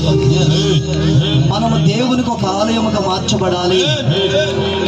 తూర్పు దిక్కున కొండ మీదకి దిగినటువంటి పర్వతం మీద దిగిన మహిమ ఆక్రందన చేస్తూ ఏడుస్తూ ఉండగా అదే మహిమ దేవుని ఆలయంగా మార్చబడటం ద్వారా మనలోనికి దిగి రావాలని కోరుతూ ఉండగా మనలో నిషిద్ధమైన కార్యాలన్నింటిని వదిలిపెట్టి మారు మనసు పొంది రక్షణార్థమైనటువంటి బాప్తిస్మ అనుభవంలోనికి మనం పరిశుద్ధాత్మను పొందుకున్న వారమై పరిశుద్ధ జనాంగముగా మనం మార్చబడి సొలొమోను మన మందిరములోనికి దిగి వచ్చిన ఆలయం మహిమ దిగి వచ్చింది, వెళ్ళిపోయింది.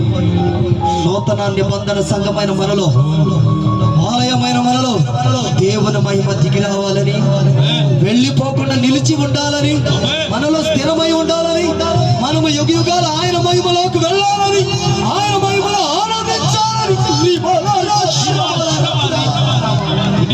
ప్రభు ఈ రాత్రి మాట్లాడిన ప్రతి మాటలని మన హృదయాల్లో ఈ మాటలు దేవుడు మహిమ కలిగిన ఉపదేశాలు ఎవరికి లేని గొప్ప వాక్యాన్ని దేవుడు మనకిచ్చాడు. ఈ రాత్రి ఇక్కడ కూడి ఉన్న మనకే ఈ గొప్ప వాక్యం మనం దక్కించుకున్నాం. ఈ రాత్రి చేతులెత్తి ప్రభు మనలను ఎంతగా ప్రేమించి మనతో మాట్లాడిన ప్రతి మాటల కొరకే మనసారా ప్రభును స్తుతిస్తూ స్తోత్రాలు చెల్లిస్తాం. ఈ గుడికిని దేవుడు ఘనముగా గణపరిచి దేవుడు ఘనముగా జరిగించినందుకు ఈ స్తోత్రాలు చెల్లిస్తాం. ప్రభు పాటలు ఆరాధన వాక్య సందేశము ద్వారా మనతో దేవుడు మనలను దర్శించి ఈ రీతిగా మనలను ఉపదేశమనే వర్షంతో తడిపి మెత్తని వారముగా మనలను మార్చి తన వాక్యమనే విత్తనాలను విత్తిన దేవుడు రాబోయే దినాల్లో అవి ఫలించి మొలకెత్తి ఫలించి వృద్ధిలోనికి తేబడినట్లుగా దేవుని చేతులకు అప్పగించుకొని ఈ మాటలన్నీ దేవుడు మన హృదయాల్లో స్థిరపరచున్నట్లుగా స్తోత్రాలు చెల్లిద్దాం. చెప్పండి, నోరు తెరిచండి. స్తోత్రం, స్తోత్రం. తండ్రి, కుమార, పరిశుద్ధాత్మ దేవుడు సమస్త స్తుతి మహిమ ఘనత ప్రభావాలు ప్రభు పొందుకున్నందుకు ఈ స్తోత్రాలు చెల్లిద్దాం. మరొక 2 దినాలు మన మధ్యలో ఉన్నాయి. రేపటి దినం ఉదయకాలం, రేపటి దినం సాయంకాలం, ఎల్లుండి ఉదయం, ఎల్లుండి సాయంకాలం, ఇంకా 4 పూటలు మన మధ్యలో ఉన్నాయి. దేవుడు ఇంతకంటే ఇంకను తన మహిమ తేజస్సుతో నింపి అందరిని ఒక మహిమ కలిగిన మందిరముగా మార్చినట్లుగా చేతులెత్తి విశ్వాసంతో స్తోత్రాలు చెల్లిస్తాం. స్తోత్రాలు.